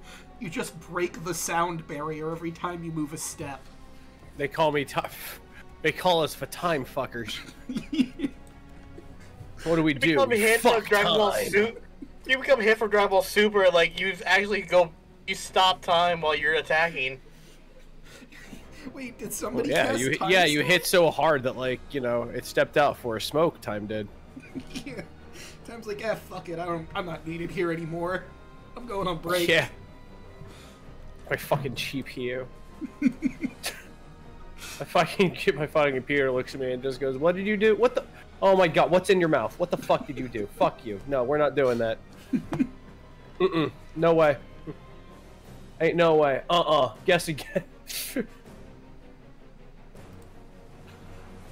That's weird. I could have swore I showed this to you guys. Well, I'll pop it up one more time. Remember the mini Revelia? Here you go. Mm-hmm. Many of the mini Revelia. No. Average farm remembers. Except the Ferris wheel's not there. Neither is the Tunnel of Love anymore. Nope. Nor the Eye of Heckna. Nah. Maybe that's why I didn't show it. It's not accurate anymore. Because it's not accurate anymore. We fucked it so hard that this map is no longer up to code. Yeah. See, here's the thing. You could have used one of the keys you got to go to the mini Revelia room before the Blood Moon. You just didn't. It was the one with the big top on the top of it. Oh. Could have seen it before all the crazy Blood Moon shit. I mean, that is nice. It's just... It's the we didn't want to die thing, That's fair. That... Valid.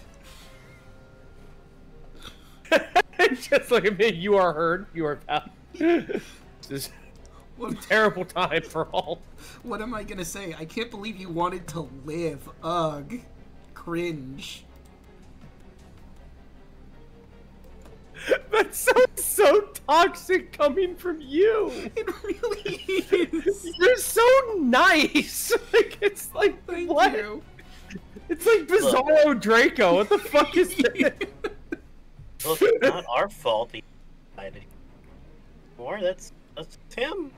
Oh, I completely forgot about that. So you guys still have the throttle lever, right?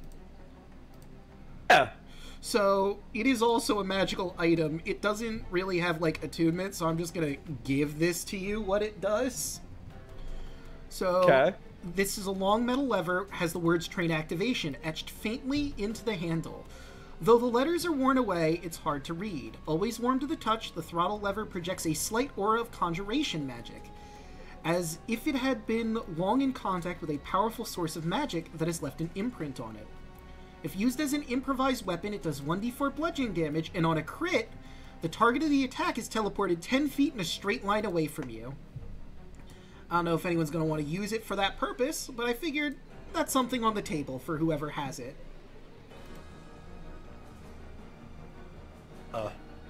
You do have significantly better options, is the thing.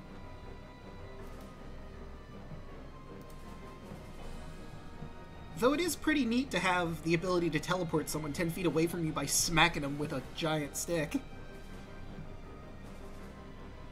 Well, not giant. A stick.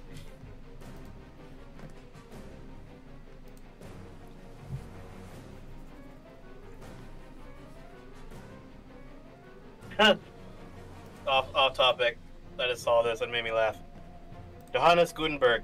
I invented the printing press! Printing press. You're out of magenta. Oh, you cut out. Johannes Gutenberg. I invented the printing press! The printing press. Yeah, you're out of magenta. Oh no! It's always magenta. It's a great question. Why is it always magenta? No idea. It's either magenta or it's yellow. Either one, I'm not sure why, because I never print in those colors. I mean, I guess it must be used a lot in combining the colors, lah. Real.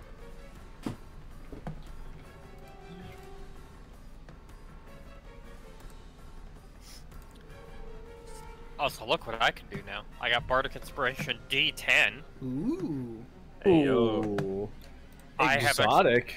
I have expertise, so now all of my charisma skills are plus 12. Christmas.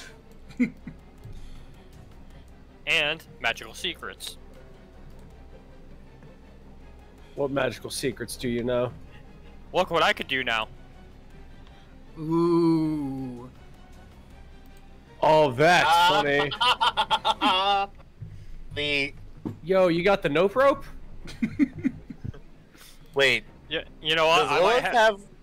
Does Lilith have both counterspell and countersong? Well, yeah, I have counter charm. Yeah. Mm-hmm. Countersong, my favorite bard ability in D&D.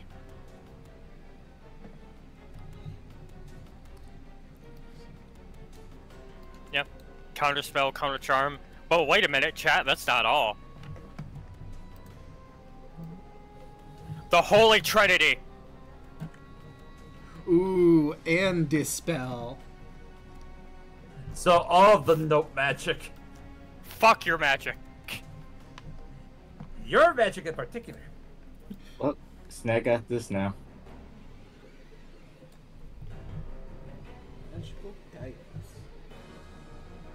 I also got one other spell, but I'm not gonna reveal what it is just yet. I'm gonna keep my spells Well- secret. Well, Draco knows what it is. Hmm.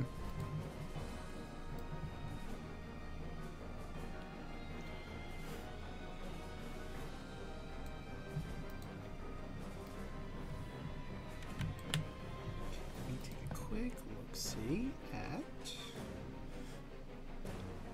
See, I was thinking about swapping Bane out for something, but I didn't really see any level 1 spells I liked. Because at this point at this point in the game, Bane is kind of useless. Yeah.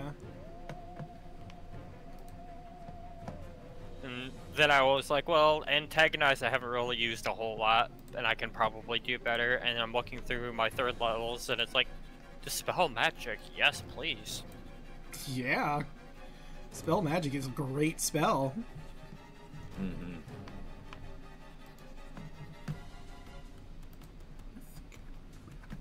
Yeah, the 2 spells I got from this level up were this one.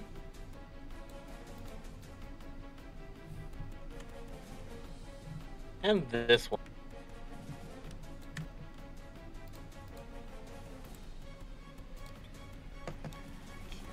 Grab you. Oh.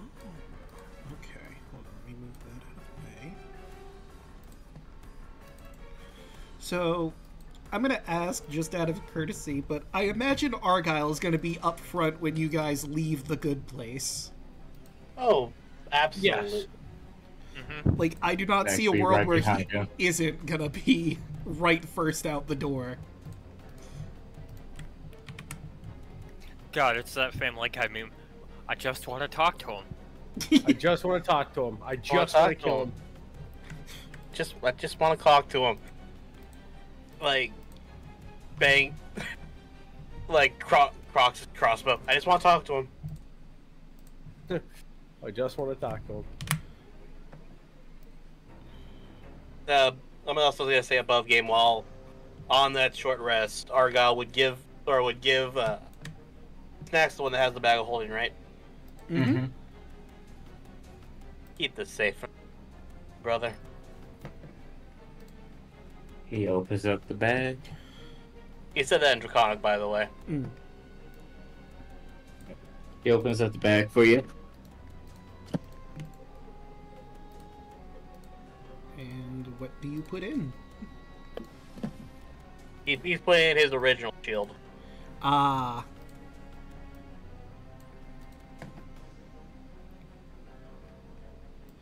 Alright, is everyone done with their level up?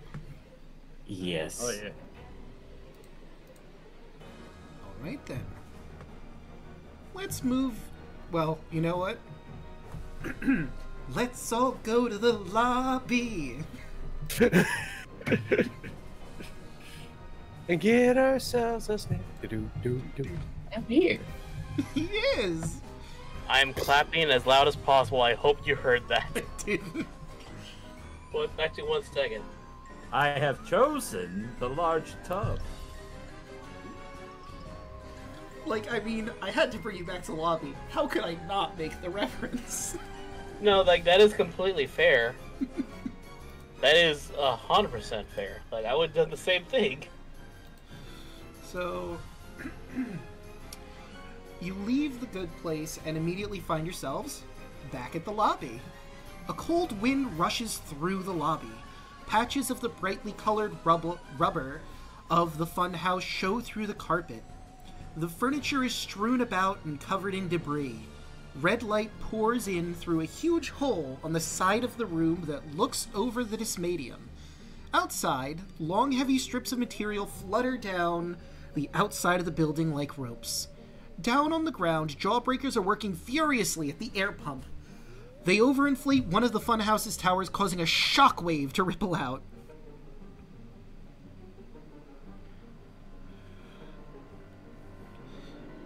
And I just realized, I only gave you like a little bit of light there. Let me try to give you a bit more of the red light. Because it's a huge hole. So this is what happens when the internal air pumps fail on the inflatable bouncy castle, and they have to struggle with bicycle pumps to try and keep it aloft. Pretty much, Various yeah. comedic They are trying their damnedest. The once ornate doors at the Clowning Achievement are now cracked and rotting. Hanging off their hinges and creaking softly in the chill wind, Heckna's voice rings out jarringly loud, along with the sound of slow, echoing applause. "Ha! There you are, loitering around my lobby like lost little puppies! You've really put the cute in execute, haven't you? Oh, my poor pet skin, well, it suits you, doesn't it? Since you're so eager for a personal, private audience with me, how could I say no? Do you know what I admire almost as much as a sense of humor? Teamwork, determination, and, tenacity, yes. Your incredible ability to push all of my buttons. I see a lot of myself in you, you know. In smaller, somewhat less, where are my manners? Come in! There's a terrible draft out there, and someone made a horrible mess. I really can only apologize. It's far nicer in here with me. My funhouse is your funhouse, and I remain your ever-willing, gracious host. And you hear a click as that door comes out, and I will ask one final time. The door is open, but there's a giant gaping hole in the funhouse. You could get out and get on the train right now. Or you could go into the Clowning Achievement and battle Heckna once and for all. Argyle turns to his comrades. I'm not going to force any of you to join me on this. Don't rush in half dead and stupid. We need to go ahead and get reinforcements anyway. There are people who need aid. This is hard, but this is a phase fight, and your fight as well with your brother.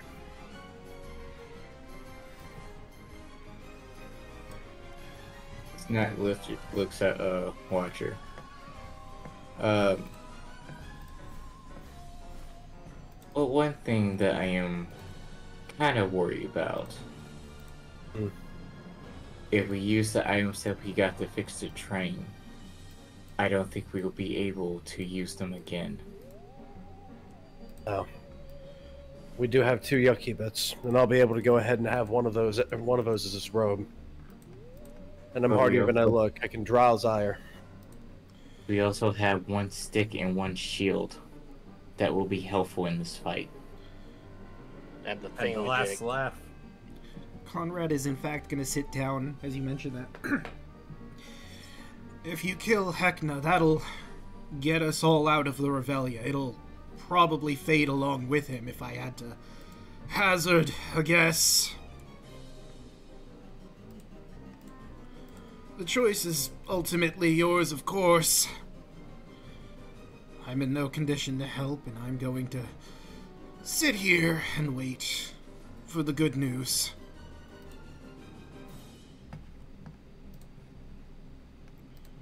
Well, You can rest now. You've already done more than enough. Myuu, I'll now pose this question for you then. What's more important? That we maintain this corner of the Feywild in order to bring it back? Or your Lord and Lady's crown?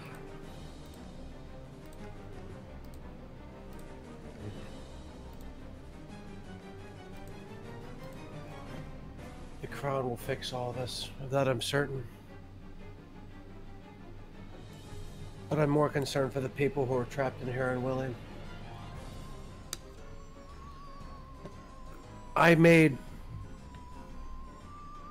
in Titania's grace, I am made as an emissary of peace first and foremost. If there's anything I can do to allay any suffering, I would gladly give it. Even when I first talked to Heckna, I tried to parlay and ask for the crown. It was supposed to be as very simple. Walk in, negotiate, whatever he wants, how we would, and I would be on my way. But that is not the case. Honestly, I'm more surprised at myself, actually. I didn't ever think myself capable of being something like this, or anything with all of you. All of us. As players in this game. A gambit of mine. To keep him locked here so he would toy with me.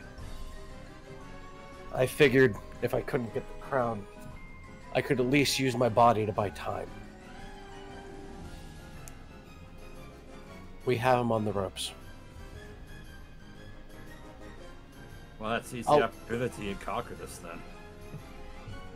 Finally retain what's properly your ladies, and if we could use the crown to fix this, then we could seek out her aid then. I know we agreed to leave and summon the reinforcements to take it down, but why not be able to use this opportunity to strike while this iron, as he just kind of winces at him as he says that, is hot. To strike the silver when it's hot, theory thing, I think would be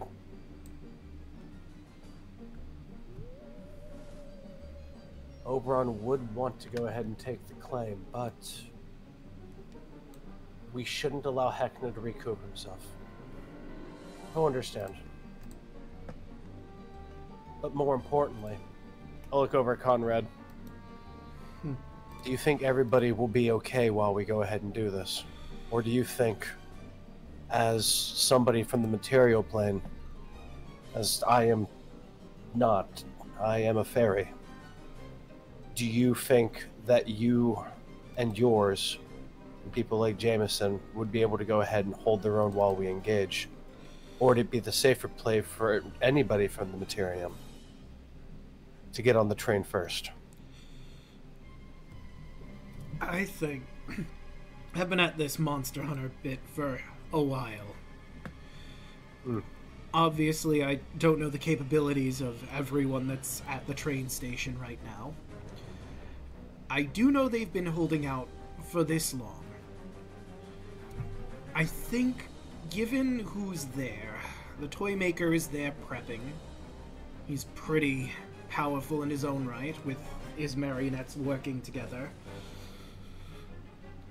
I think I gauged rough and tumble. He's a pretty tough gnoll. Probably hold his own. I think they're going to be okay.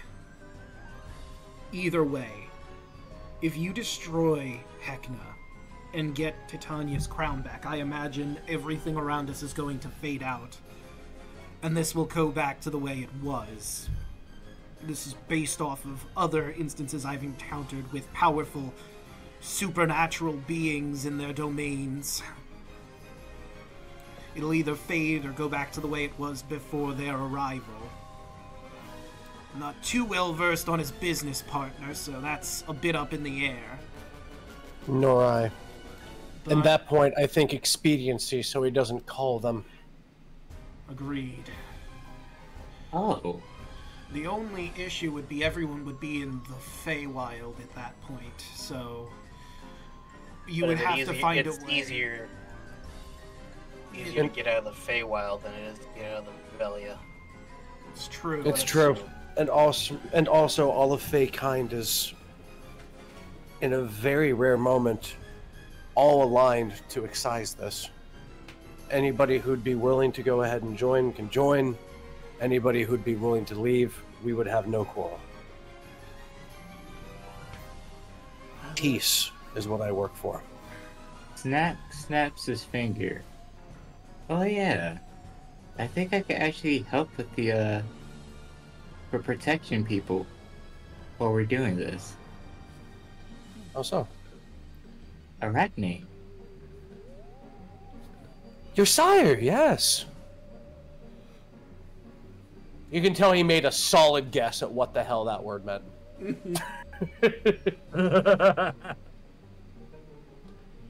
Yes.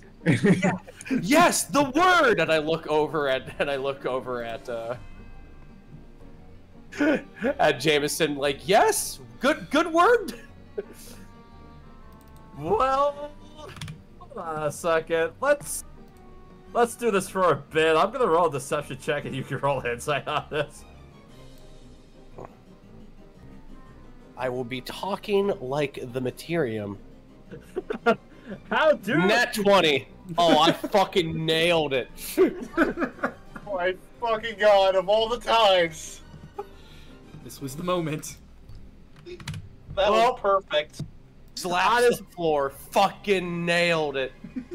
Well, in that moment when he said sire, you see a mix of emotions from, I'm actually surprised. Yeah, well, yeah, that makes sense. And then you see Red kind of ponder for a little bit, implying something else that's like an additional meaning, which you can infer is an entendre, if you will. Like, what? Sleep, but Oh, I love how multifaceted all of you are. Burrito will run his ooh, I didn't mean to slap the crap out of my arm. Did I blow out your ears? You guys good? Yeah, It's fine. I did hear Good, like, a little good. bit of pong, but nothing too serious. Oh, it makes a pong noise? I never knew what sound it made. Ooh, I can use that for my shows. Cool. So, are we centered? So, who knows? Even if we draw Heckna's ire, and the more we can go and affect him, the more the barrier would even work. Heck, I mean, to hell's with it. Even Oberon would be able to break through. Even the Queen after a while. Let's do it. Let's gear up what we can, steal ourselves, and kick in this door. in just a moment, hostess with the mostest, as Jameson will look to the light point through from where Heckna is currently beckoning them. Oh yes, we'll be right there, your most gracious and excellent of hosts. You wouldn't want us to fight you after such a excruciating battle, now, won't you? You want us at our best, of course. Well, Argo throws in. hold on. We have such to discuss. Might not even have to fight at Yes. all. There will be God some damn it, he said not fight after all. Son of a gun. I'm a negotiator, motherfuck. I love this idea. Nariadel's like pulling out his longbow. Let's discuss. Fuck. Oh god, we're going back. The one time he doesn't want to deal with diplomacy. Let's just see Nari- that. Nariadel will smooth his features, and then pat off his robe. Am I to understand that you wish to negotiate? In a sense, of course. Snack cracks his neck and then transforms. Yeah, I'm not buying this. In Draconic, he tells him, "Neither am I, but we gotta let them play out. Could work to our advantage." I'll look back. It's my oath. For the crown, then, yes? Shall we do that renegotiation we did at the hostel? Well, not for the crown. Come in. Let's explain my idea.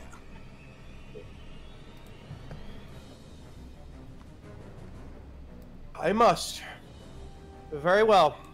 I'm Argyle will go in with him. Snack will too. Jameson's right behind them. I greet you with arms open and in peace. Do you do the same at this moment?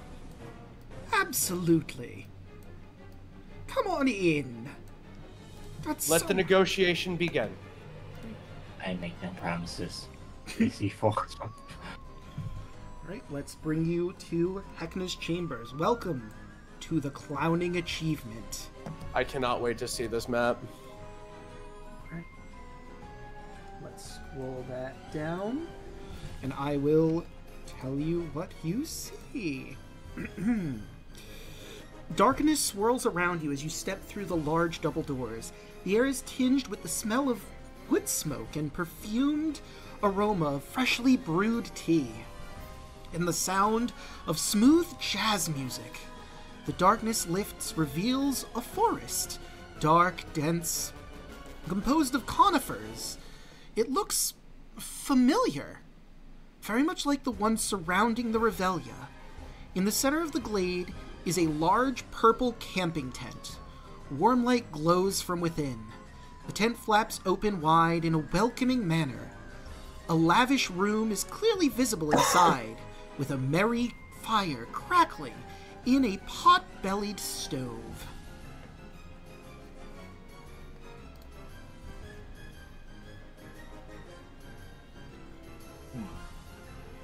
If I didn't know any better, I'd say this is downright hospitable.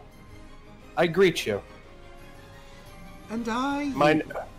My name is already known to you. The Watcher Nariadel of the Midsummer Court, once again making my introduction for you. Let me explain what you see. And I'm also going to show you this art, because they do have art of his current outfit that I desperately need to show. I've been so excited to show you this. This is how you see Heckna right now. Oh my god, the fez he's got on! Heckna sits in a cushy armchair with his feet up on a coffee table, laden with food and drink that stand on top of an aggressive red shag rug. He wears a red satin smoking jacket embroidered with decorative golden braid and quilted with gold thread, swirling around something whiskey-colored in a fancy glass. A slight askew red velvet smoking hat is perched on his head, and he waves merrily, beckoning you inside. You do notice he is reading a novel of sorts, Majest Ich Love, with the jest in bold letters. There's a buff clown on the book. My god, Fabio Clown. Also very important in the room, you see Sasha, and next to her, you see this. I knew she had. I knew. Oh boy. God, Caitlin does fantastic. You see Kardak. Draco, Mm-hmm. Draco, please tell me you sent this to Xell. I didn't. I was waiting for this moment. You need to send this to Xell. Yeah, I think that would make his day. I'm going to, don't worry. I was thinking about sending it before, but I'm like, no, I'll wait till it actually gets revealed, and then I'll send it to him. But You notice Kardak, his face is a little paler, and he's got that bulbous red nose with a little bit of white on one side. He's slobbering a little bit. He is very much a feral thrall, but he is sitting in this nice couch with Sasha at his side, passively petting her.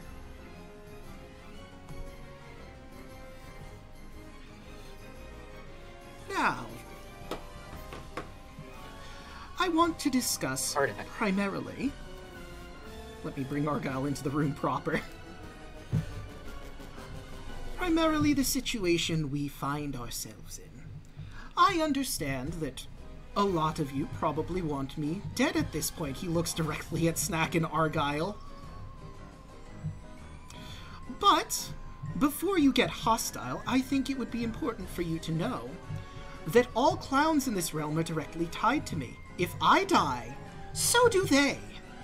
That would mean poor Gary, Olga Ogletron, Kardak die with me.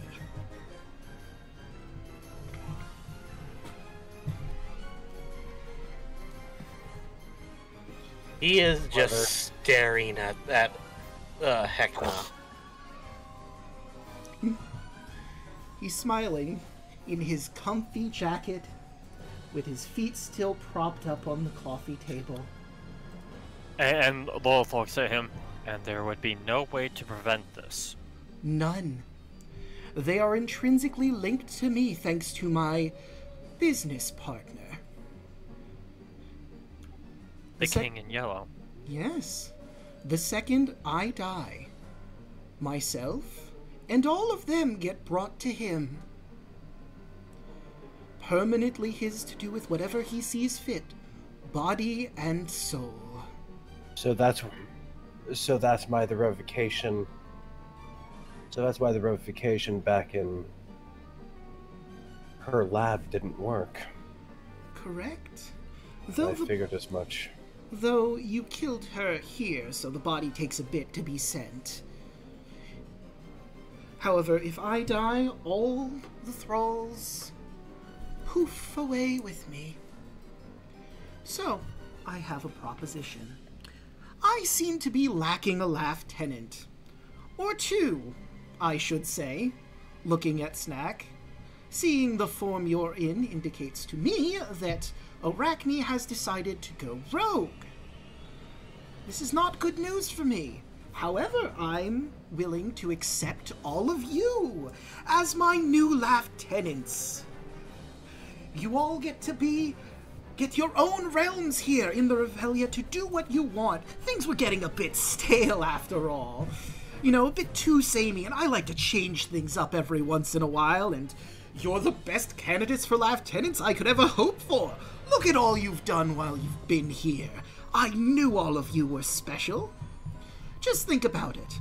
Argyle, I understand you're not happy with how Kardak is right now, but he won't always be this feral.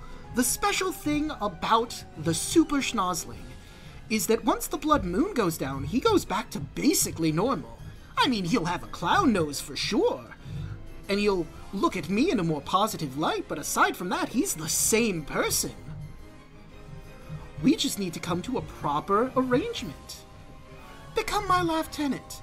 If you'd like, I'd bring your family in here too, and you can all do whatever you like. Perhaps you'll set up wonderful shows showing up strength and making everyone's specific talents show and shine. I personally don't know much about your family, of course, so that would be more up to you to set up as one of my new lieutenants.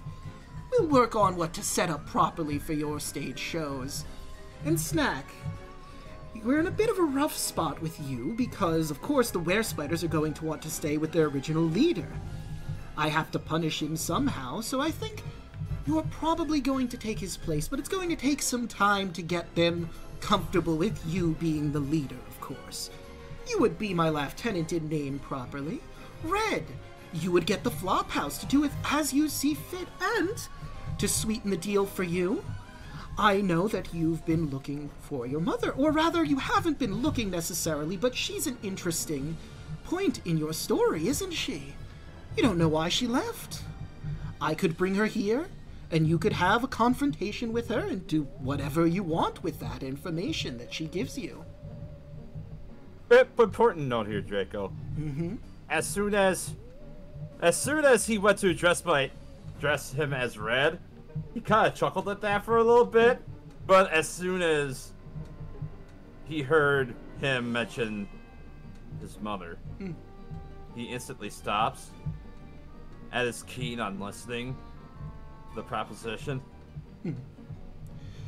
Oh, sorry, I was gonna put one more thing in, but go ahead. Oh yeah, and also in DMs, there's an important question. All right, I will take a look, and I will let you know. He'll chime in. Oh, I'm sorry. I do know your actual name. I should address you as Jameson. I didn't know which one you'd prefer. Well, it's messy, complicated as it's always been, but So I'm rather curious as to what other offers you think you can be able to beholden to us. Obviously, you would be able to know what to give for Neriadale. Yes, Neriadale, well, you're a bit of a hard one, aren't you? Obviously, you've been with Tatiana and Oberon for all your life, I'd imagine. Switching sides so suddenly is going to be a hard sell for you. I can only promise you the freedom to do whatever you wish with your domain that we'll be setting up in the Revelia. You'll have the freedom that they never gave you. You're always beholden to them. You have to do whatever they order of you. But with me, I'll give you free control of your realm. I might pop in from time to time, see how things are going. Maybe offer advice on how things could improve, but you don't have to act up on my suggestions. They're merely suggestions. Everything else, totally up to you.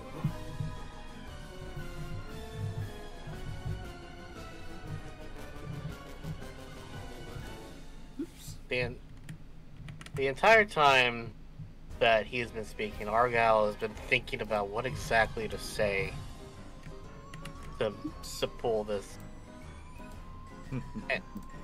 Oh, this and I'm sorry, Draco. Go ahead and I'm sorry, Daluna. Sorry. Go ahead. I didn't even feature yet.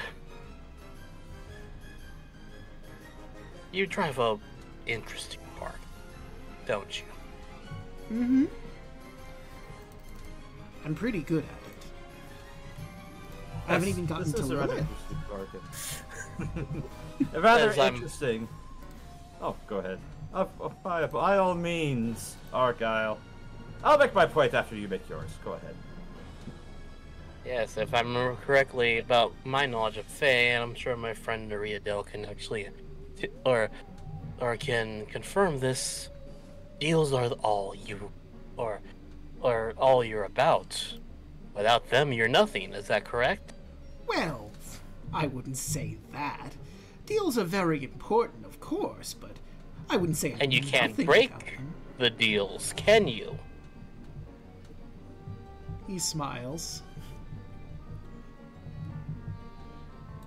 I mean, there's a certain law to everything, of course.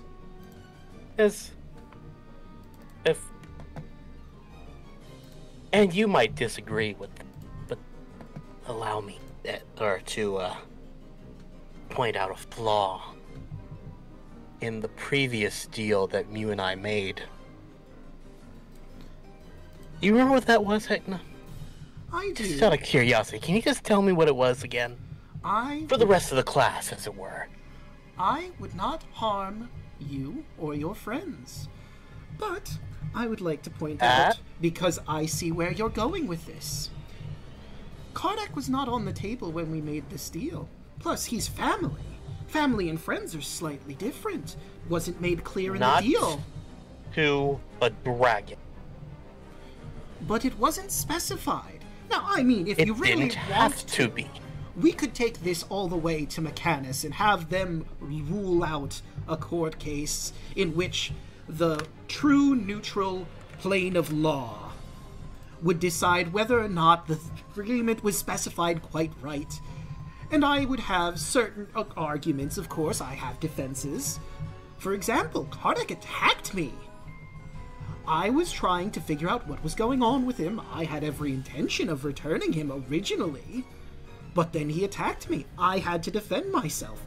Or was our deal set up that if you guys attack me, I'm not allowed to react at all in any way, shape, or form? That seems unfair. Seems like a garbage deal if that were the case, but it was never specified, was it?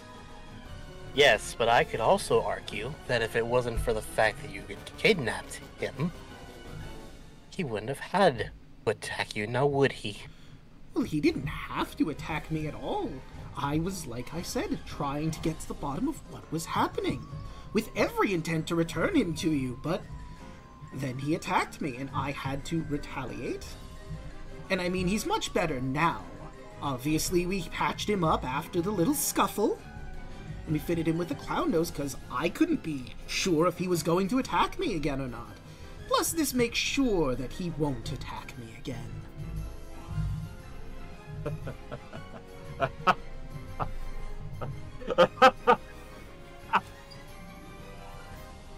Oh, I can't say that I like him like this, as he points over towards Kardec. You know who else would probably agree with me on that? His mother. No, not quite in that sense. I mean, it's true that you're irresponsible for that. As far as this, such a wonderful place. How it must have been when you first arrived here. All the effort you went through to build it up, but I realized there's somebody else who also fits that bill. And you just see this evil, menacing smile appear on his face. But, in spite of everything that happened, what would your dear, beloved Otto think? As he just says that last part with every little bit of venom in his voice. You think I care what Otto thinks? The man is dead, and he held me back for so long. Really? It felt fantastic to be Are you rid of sure? Because I was under the impression that he was something more. I mean, after all, if it weren't for him, you would have nothing. He was the shoulders of giants in which you stand on in order to bring yourself to here. And indeed, Cicero told us that very, very same thing. So, hey, from where I'm sitting, I can see that cart that Cicero was talking about. you sure can? I'll wave a hand past Heckna to the cart. Observe the very evidence of your eyes. Oh, that. It's a relic of the past, really. Something to remind me where I came from. Of course. As Jameson will saunter over. A relic of the past, of the humble roots that you came from. But yet, as he'll attempt to saunter his way towards the back tent flap. He will not stop you. I am rather curious, though, as he'll just make his way through the tent. We are acting like something out of like Dr. Phil. I just gotta say, this is just making me laugh just a little bit. The one must often go ahead and decide. Well, listen, I understand this is a lot to take in. You're probably tired. I wouldn't mind giving you a rest. Before you sleep on it. You know... Let me grab the actual information here, because he does have something to say about this. Where are you? Ah, I think I found... No, not quite. See, it's funny, he mentions that... If I can just find it. Ah. For example, where is it?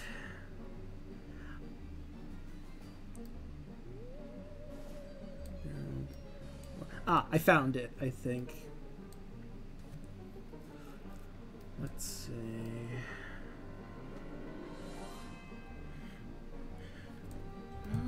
Oh, I can't find it. Damn it. I remembered there was a line in here where he mentions that his funhouse has like 5 stars on an app, and I forget what the joke was, and I just can't seem to find it in here. I think I know the app, but I'll just leave it up to everything. That's funny though. 5 stars on Welp? Maybe. Well, oh, shut up. That's funny.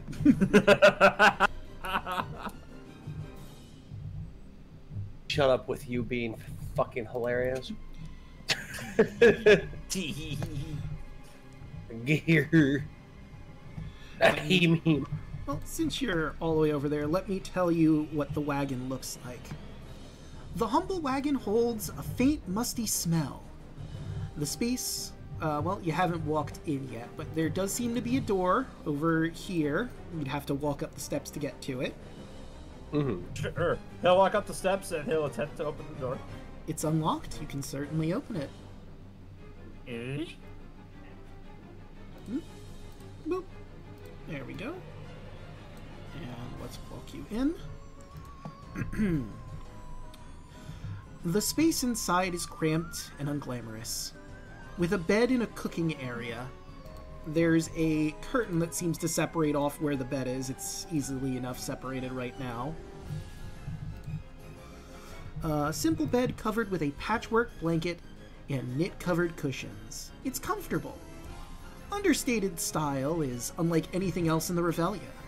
The wooden structure of the wagon looks tired and ancient, and it sags a little.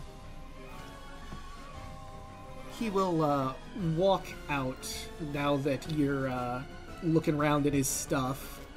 I'll be back just a moment. Please, partake of the food on the table while I reclaim Red for us. The spread is amazing. It is all of your favorite foods and other various foods from outside the Revelia, by the by. So they have like figs and whatnot. So he has like figs and whatnot from the court and like ambrosia here? Yes. Oh god. Looking down, Neriadel's ears will... He's not gonna let Heckna see it, but his ears will wiggle when he notices the ambrosia. You know what? Well, before he gets back to Red, I'm just gonna roll a quick insight with him.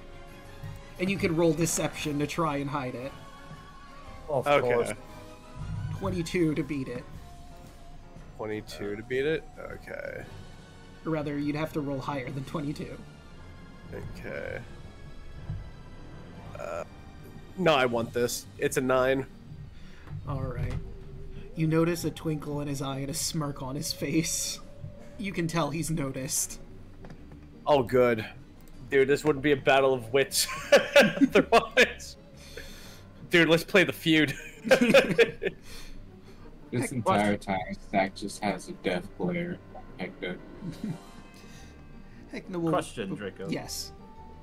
Oh, sorry to detract from this, but as Red is in the wagon, with his passive perception, would he notice anything else inside here? Sure, you can, let's see... With my 24 passive perception now? What the heck? Goddamn. Doesn't appear that anything special is in here. It looks like your standard carnival wagon. It's at this point, while you're just casually looking around, you notice that Heckna has come into the room. Pathetic, isn't it? To think some people actually live like that forever? Isn't that a jolly good joke? But you know, it's so important to remain humble when you become as wonderful and powerful as me. We all need little reminders of our origins, so we can strive to never end up there again. My Revelia, this creaking hunk of junk. There's no comparison. This is my reminder to keep building, keep cultivating, keep growing. Yes, I suppose it is something to keep you humbled. And as he kind of saunters around, he'll make a grandiose gesture of stretching his arms out without it trying to smack Heckna, as he'll attempt to back out of the wagon. Alright, and he will step aside and allow you to leave, leaving right behind you. While he's disappeared for the quick moment, Lilith walks over here. I'm assuming all this over here is, like, books. Yes, that is his reading room. Let me grab that little bit. Tall wooden bookshelves, all teetering precariously at different directions, fill this large chamber. A ratty shag carpet covers the center of the room. Heckmites lounge on comfortable beanbag chairs, laughing wildly. And they appear uncomfortable at your approach. A musty smell permeates the air. Oh, I don't have them on the map. Let me grab those Heckmites.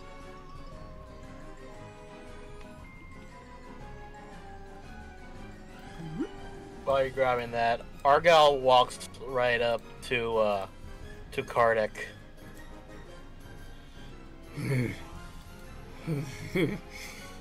He'll look at you, slobbering a bit. Cousin. Argyle breaks down, just hugs him.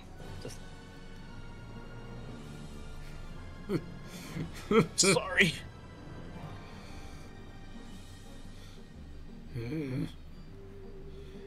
He speaks brokenly in gobbledygook. So, Watcher, you'd be able to understand him. He's saying nothing to be sad about. I'm happy.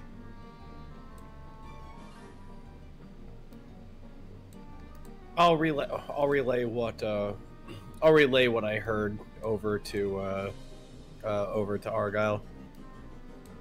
But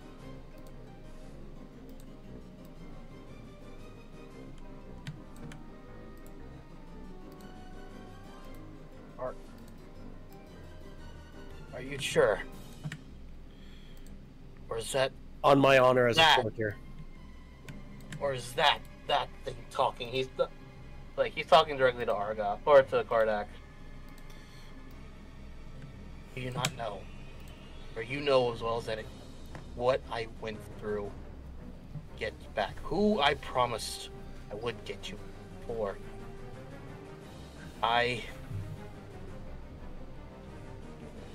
You know what I must do. He only chuckles. He can't... It seems like he's trying to say something to you, but it can't quite come out. From what you know about feral thralls at this point, is probably because at this point he's so hopped up that he can't properly speak. If the blood moon were to stop, if Heckna's to be believed, he'd go back to normal and can hold a proper conversation. But right now, it's hard, at the very least. I'm going to kill him, Watcher. We're back! Snack's eyes are twitching really badly now. He could. Narita has a glass of ambrosia poured in front of him. He hasn't drank it, but he's steepled his hands while he's just closing. While he's steepling his hands while his eyes are closed, and just hearing Snack, he just nods. I see you've tucked into the ambrosia. It wasn't easy to get another bottle, but I did my best for you in these negotiations. Could I roll a perception check to see if I can see any books here that stand out specifically? Oh, sure. Honestly, I must thank you. Such kindness and courtesy would make you a fine courtier. Especially your ability to make, especially since your ability to make deals. Even though we have played our game and we have been on the cusp of many blows back and forth. Honestly, Well, one must begrudgingly go ahead and compliment your skill with a two-handed bludgeon, that which you have. Ah, the punchline. My own... That aside, I must go ahead and just... I must marvel at what you've made here. So many technologies that I have never seen before, or hence. Ah, it wasn't easy. Sophie helped a lot, and of course the toy maker, my son. I do have some technical know-how. I mean, I created the toy maker myself, after all. So these things, light bulbs, I think I heard them called. Oh, yes. I believe I got the design. Of course, at this point I've been able to multiversal hop the Revelia into places to get pieces and things from other multiversal areas. I believe it was, I always get confused on it. It was either a Thomas Edison or a Nikolai Tesla made the bulb. I think Edison stole the design from the other one. I can't quite remember, but it's a brilliant design, isn't it? I think there's a song about that in Bob's Burgers. Honestly, it is a marvel. You said that your Revelia can go to other planes. Oh, yes, I can invite anyone from anywhere in any multiverse. It just requires the proper magic from my business partner to send out the invitation. Of course. Oh, I see. So the Revelia cannot travel, rather you can go ahead and bring other people in with your business partner. Absolutely, yes. I suppose it was a bit of a misnomer to say we travel. I guess it's a holdover from my old carnival days. Understandable. We are, well, you know where we're quite firmly placed at the moment. No need to bring that up, sour the deal.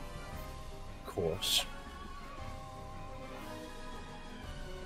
We both Heckna and I have the look of like a Yakuza cutscene. This tension is tight. Yeah.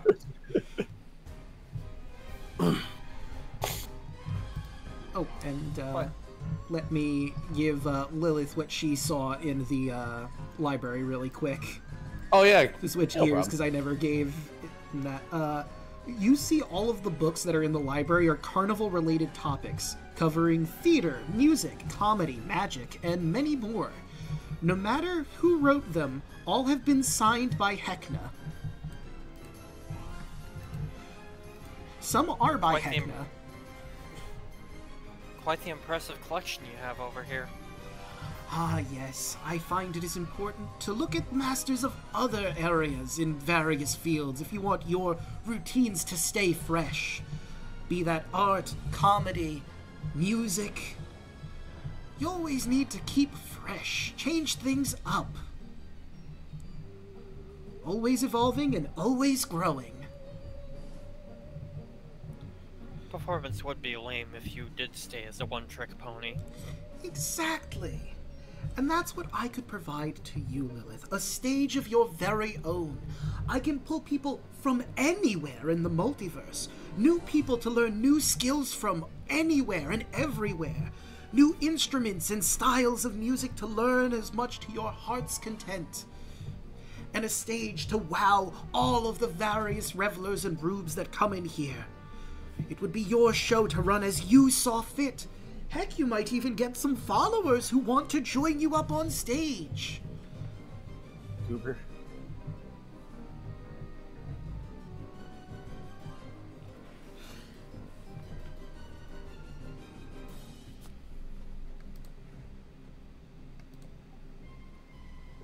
She will... Essentially, she's feigning the appearance that she's debating on it as a way to, like, stall for the rest of her party to do what they need to do. Heckna, I have a further question, if I may. All right. Come, Sid. This is a question that's been weighing on my mind. It's actually part of my pact of trying to do things peacefully. Cicero went ahead and told me a part of a story, but I keep hearing you say over and over again that you keep wanting to change, wanting to grow. Mercuriality, capricious mercuriality, I believe, is what the Materium calls it. Mm-hmm. So, I would like to ask, as there are two sides to every story, I'd like to add your chord to Cicero's as well. Why did you come to the Feywild at first? And why, after negotiations with my lord and lady, did you finally go ahead and team up with your new business partner? When did he arrive? Help me to understand. Well, I didn't want to rampage through this, but as our game played, that's just how the cards played out. fair enough. I suppose in the interest of camaraderie and making sure we're all on the same page. I don't know exactly what Cicero told you, but I imagine he told you all my dirty little secrets. When I was Fey-touched, I was told to keep my gifts secret. Oh, it was far too dangerous. The other performers, the audience, they could get hurt, and I begrudgingly agreed with my former ringleader. But I hated being cooped up, kept from my skills to properly perform. But I figured that if I was to get rid of my affliction, to get rid of the random bursts of magic that would sometimes happen, the Feywild was the natural place to go and try and sort out a deal, to set up my own circus. But Tatiana and Oberon, they wanted a bit more than I was comfortable giving them. They wanted their hands in here, they wanted an outpost so they could check in on things, and I was in a bit of a rough spot.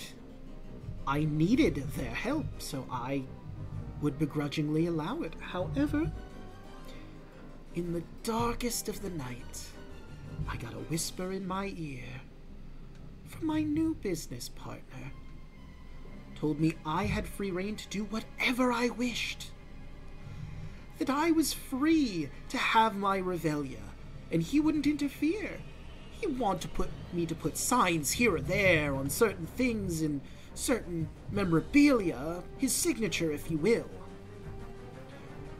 Which I suppose is a lighter version of what Titania and Oberon wanted. He's here, of course, you've seen him. In more ways than one, you've seen him. So I took his deal. However, he told me he required an anchor. A place, an item that would allow him to bind his powers to a plane. To bring him in more concretely. You see, the King in Yellow is very, very far from here. In a place called Caracosa. And it's a bit of a struggle even for someone as powerful as him to get his tentacles, as it were, in various bits and pieces. So he needed an anchor to root himself in, and he recommended that I take Titania's crown. A very powerful magical artifact that could anchor him very solidly here. And it worked. You can see the evidence around you. My business partner is rooted in to the Feywild at this point. And we're having a grand old time here, in the best circus in the multiverse. Or we were until recent events, but that's where the cards lay. But hey, we'll build something better, all of us. That is, of course, you want to side with me. I am terribly sorry to hear about what's happened to you in the material plane in your youth. I understand that being fey-touched is not a favorable thing sometimes.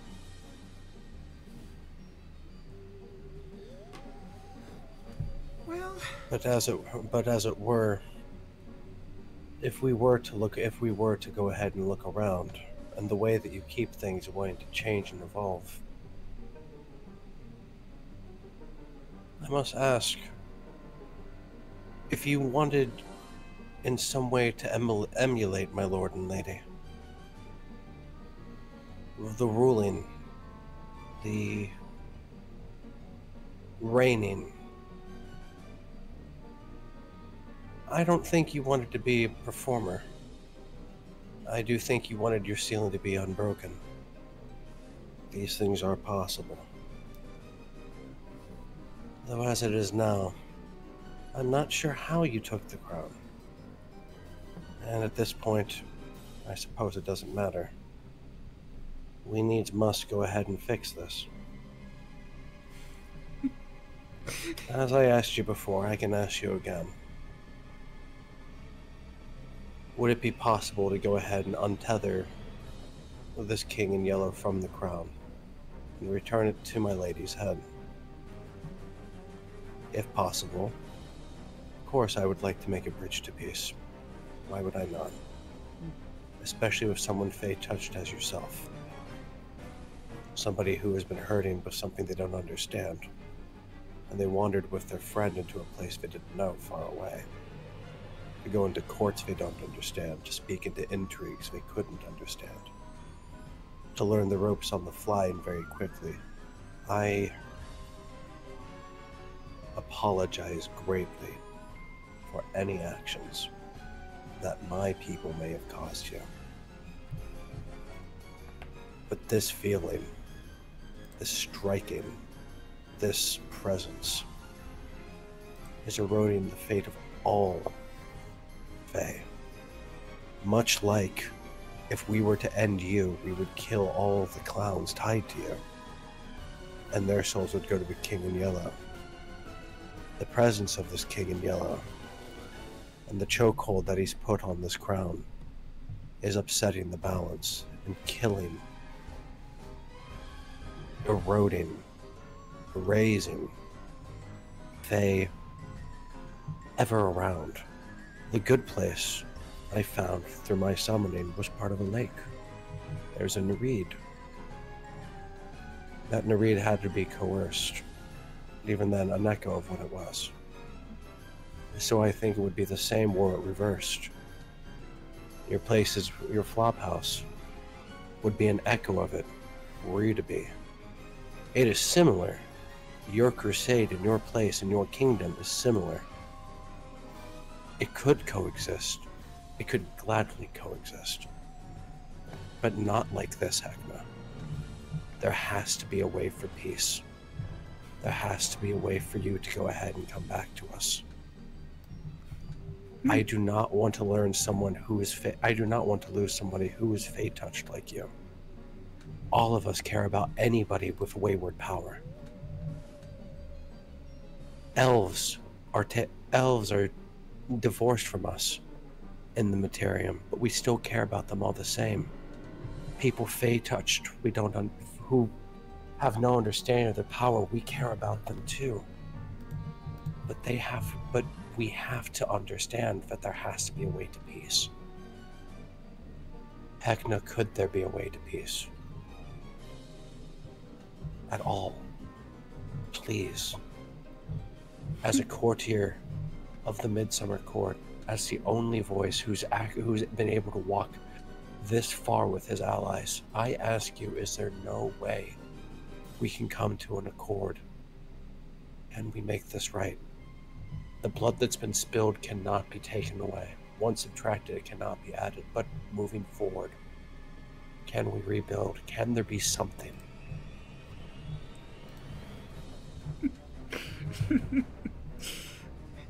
He looks at you directly in the eyes, and for a split second, you see a faded green light in the empty socket on his mask.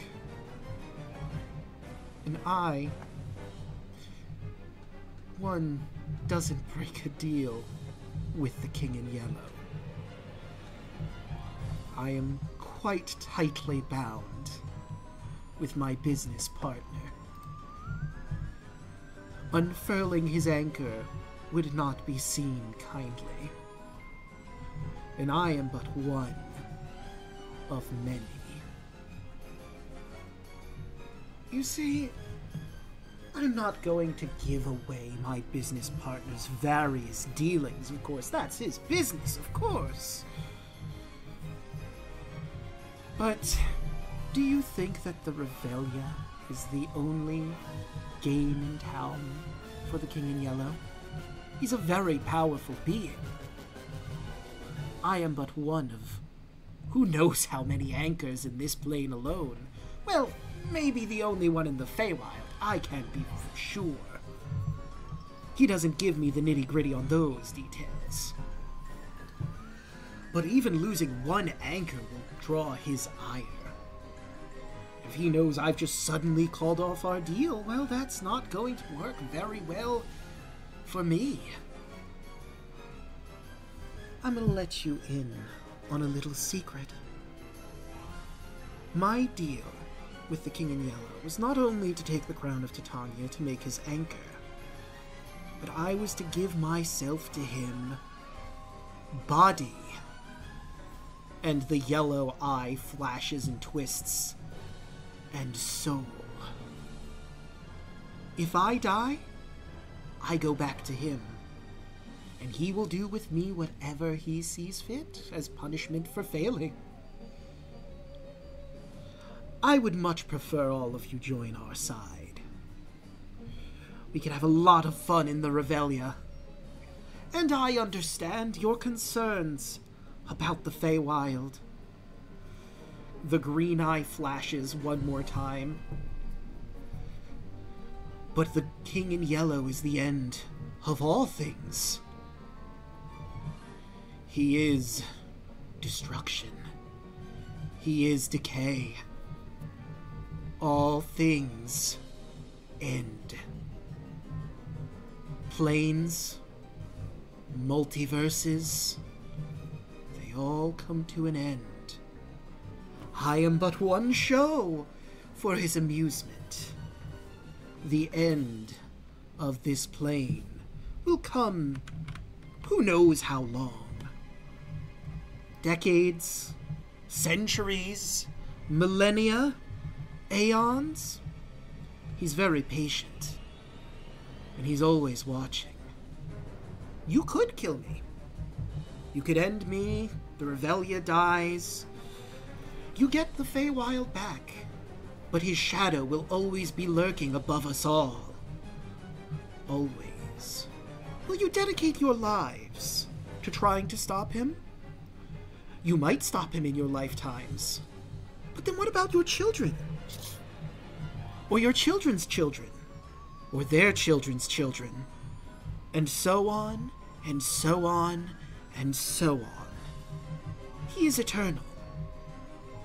He will always be there. There is no stopping him. I have seen him. And so have you, Nereidel. You have seen the King in Yellow. You know my words are true. I do. I have a counterpoint.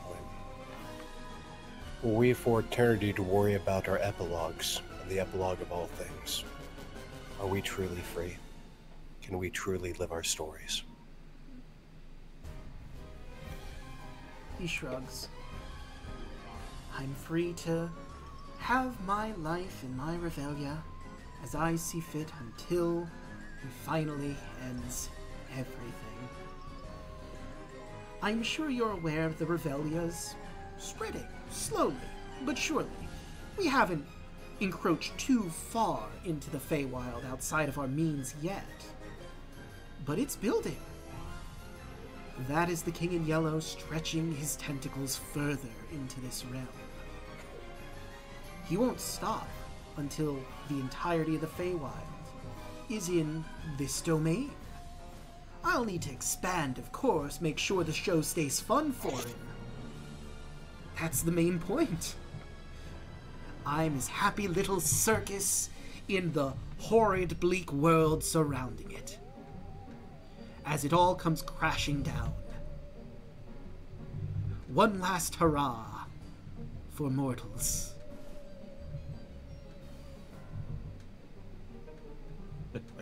Are you afraid, Heckna? Are you afraid of this being? You've seen him. You know your answer. I do.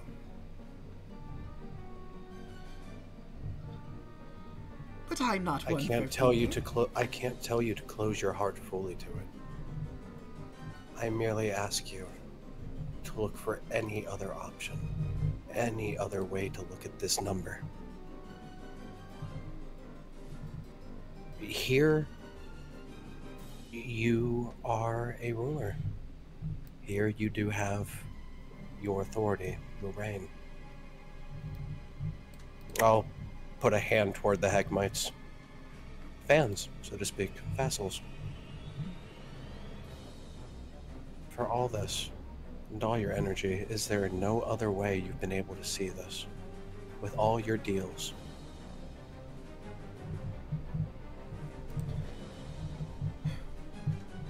Or is the circus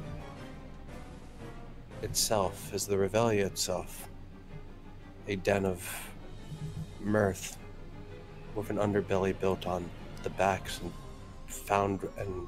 founding of nihilism?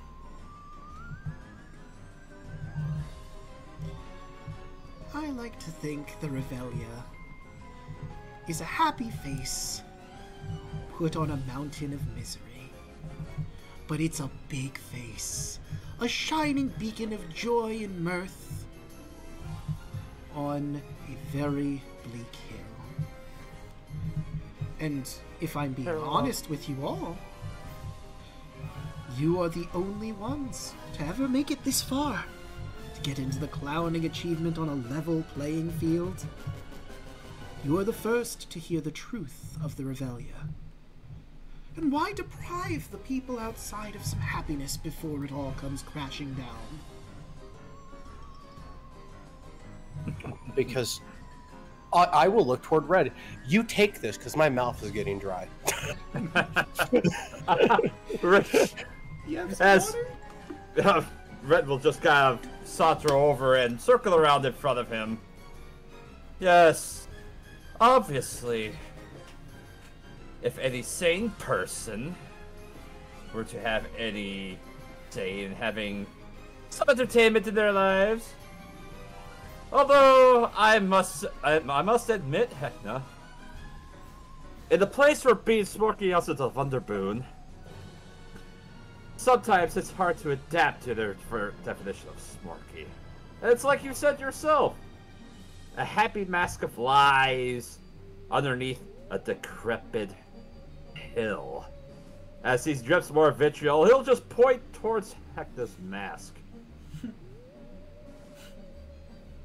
Underneath the nice veneer, all the bells and whistles and streamers and confetti and music, this entire carnival which you claim was solely to entertain hasn't entertained me this entire time that I've been here. To look on in utter shock and horror as various revelers fled for their lives as your thralls attempted to tear them asunder, while your various allies in the were-spiders soared overhead in an attempt to better entertain themselves. While your various amalgamations from your various subordinates, in their attempts to have fun was it? Surely not theirs, even though they had to put on a happy face, a veneer, a mask, much like the one that hides your true intentions. You claim you only want to do this for fun, for everyone else. even though you have admitted to us that this is in an effort to serve your business partner, or would I be more apt to say your master? He shatters the glass in his hand of brandy. Well, I guess it is my understanding you don't want to be part of the Revelian then? No, not. To you, this might have been a good thing, as Red of the Flourish will brandish the split decision. But all good things, whether you want them to or not, must come to an end. Nariadel will stand.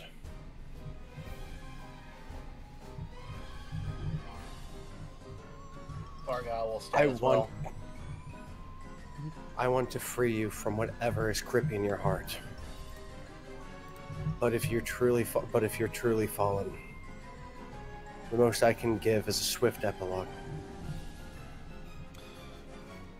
Well then, you notice as a golden rope falls next to him and he pulls it. And you watch as he fades out of existence and a pair of curtains appear, and a little further back, let me grab it, lighting dims, and a spotlight from an unseen source illuminates Heckna in a circular beam of warm light. Explosions of colorful confetti burst over him as his clothing shifts into an opulent jester suit, glittering from head to toe. He grins, his mask is spotless, as magnificent stage unfurls beneath his feet. Translucent audience members appear in stands, cheering and whooping. Heckna draws a huge, colorful mallet from behind his back and points to you. Then I guess it's showtime! Wait. Do you really want us now, as I said? Like, if you really insist on this being an all or nothing, why not make a fair fight? Please your master this that more. I mean, it might be fun to have us all in our fit and most proper attire, but I'm afraid Or is it really that you don't think you can beat us at our best? Now, I didn't say that. Oh, some things are better left unsaid there, aren't they, Heckna? Just like You're right, Argyle. I truly think you're right. He is scared of us. I mean, I was only willing to asked let you have a one- long rest if you were going to consider my offer. But it seems you're not willing to. Why should I reward that? I have a question. You don't. I might be willing to answer. Depends on the question, I suppose. If I had accepted this offer, was there any way that he points to Kardak? He would brought back to normal?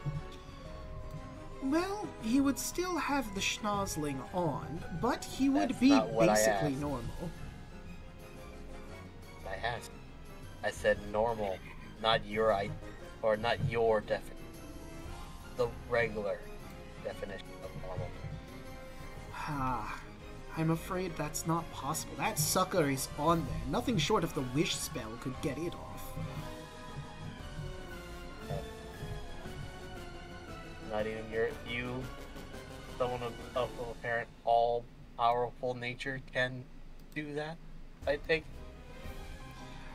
I may be powerful, but I am unable to do something like that. It's designed that way. To be a near-permanent fixture. Like I said, the wish spell could definitely take it off, warping reality itself using powerful arcane might. But I don't have access to the wish spell, unfortunately.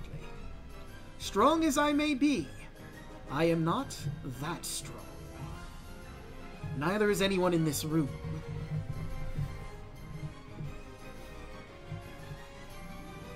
No offense, of course.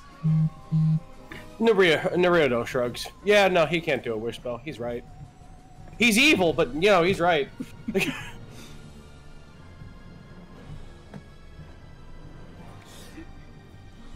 right. I hate that he's right, but he's right. Well then, I believe showtime was called. Have at you. I, in true Fae fashion, will bow politely to him. Does he respond in kind? He does, in a sort of mocking, comedic gesture, admittedly. Gesture! I wouldn't expect anything less. I greet you. And I you. May the stronger will prevail, Heckna. It will. Let me change. I have special music for Heckna Battle. This is It's Playtime by Myuu. Myuu.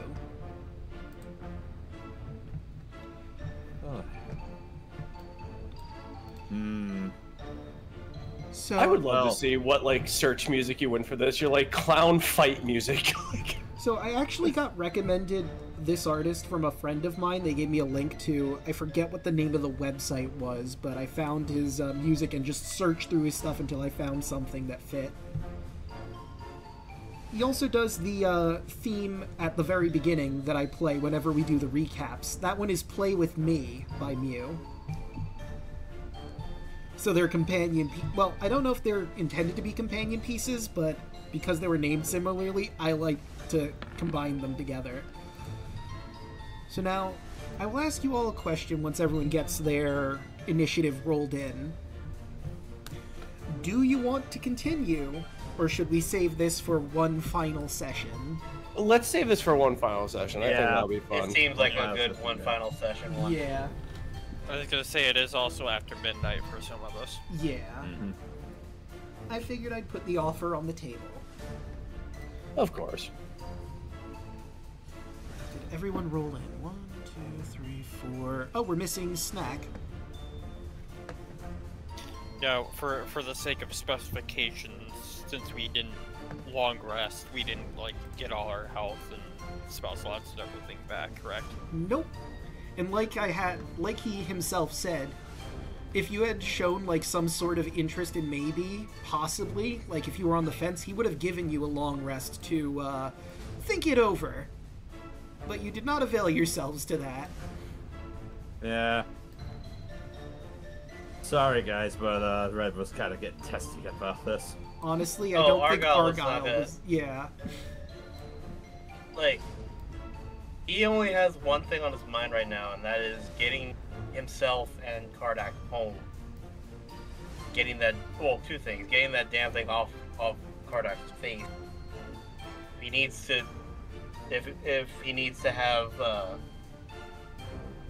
the possible like revival or like a total dead, like he'll definitely pay back Kardak, or not Kardak, Muriel for that. But that's the thing. It might not be possible.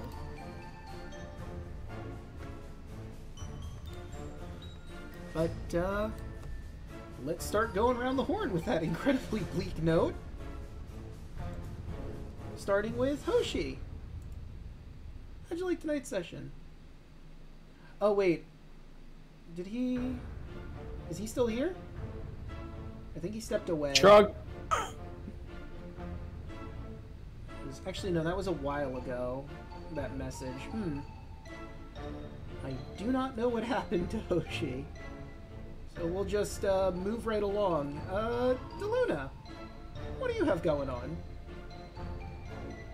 Well, you can find us 13. You can find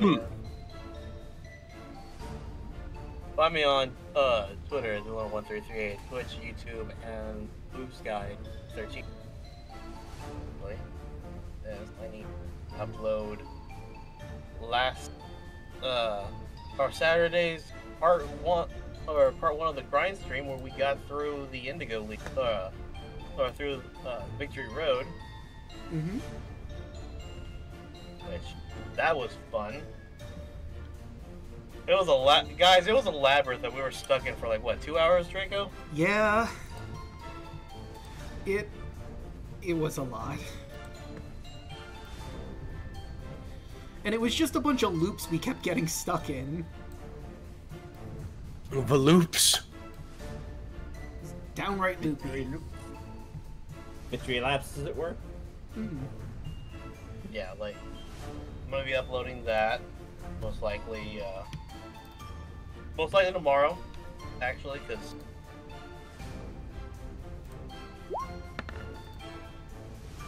but you will you'll also find me again here on Thursday for Kingdom Hearts Aqua Depression Simulator .2 Final Mix with Knuckle, whatever the hell we're gonna call it. Kingdom Hearts Birth by Sleep, a fragmentary passage featuring Dante from Devil May Cry and Knuckles with new funky mode.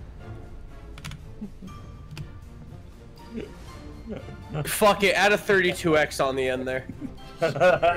Yeah, but And the 64. Electric Boogaloo as well. Turbo. I keep forgetting that one. Whoa.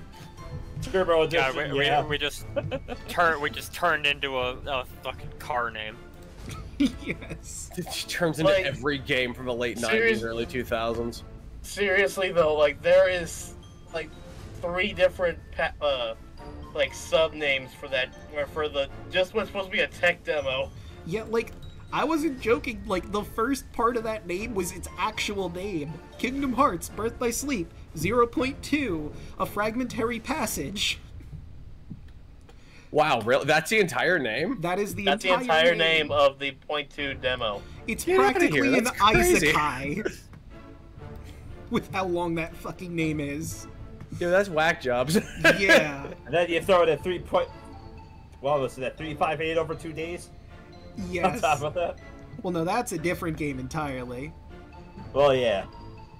But yeah, like it's Aqua Depression Simulator. Like we're about to literally face Aqua's demons. Pretty much, yeah. Well, diamonds. And what is, I think, the most badass concept for a bad guy, where it's thousands of the basic enemy coming together to attack you at the end. Yeah.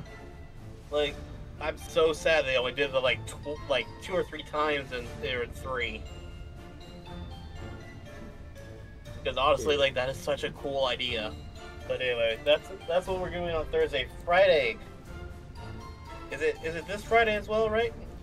Yes, it is this Friday as well. This Friday, we will be doing another episode of Send in the Clowns. Our one shot that accidentally went over time. Actually, we're right on track. It was going to be 4 sessions long regardless. Oh, okay, that's fine. It's still very, very nice though. Like, I'm really, really happy with the response that I've seen for Luxon and his insanity. I mean, Isaac Corker. Corker. I'm not gonna put the sound pad on tight. No worries. But that's it for me. I don't think I'm gonna be able to do this Saturday, by the way. Alright. So, moving right along. Choco, where can they find you? What are you up to? You can find me here next week, for now on this channel, playing Lilith. You can find me on Twitter at ChocolateZombie101, Twitch and YouTube at ChocolateZombie101. I've got a couple of days off. I'm hoping to work my way through and finish Lost Judgment before Friday. Aside from that, Friday is Infinite Wealth's release date, and I'll be streaming that when it comes out. And then aside from that, you can find me and Daluna on twitch.tv/twitchperson for Power Rangers Cyber Strike. We should be, hopefully, coming back from our hiatus soon. Saturdays are probably going to be the new day, probably around the same time. Again, just stay tuned to our socials to find out when we have our very first session back, and I honestly cannot wait for it because we've gone 2 months without Power Rangers, and I'm really, really excited. Hell yeah.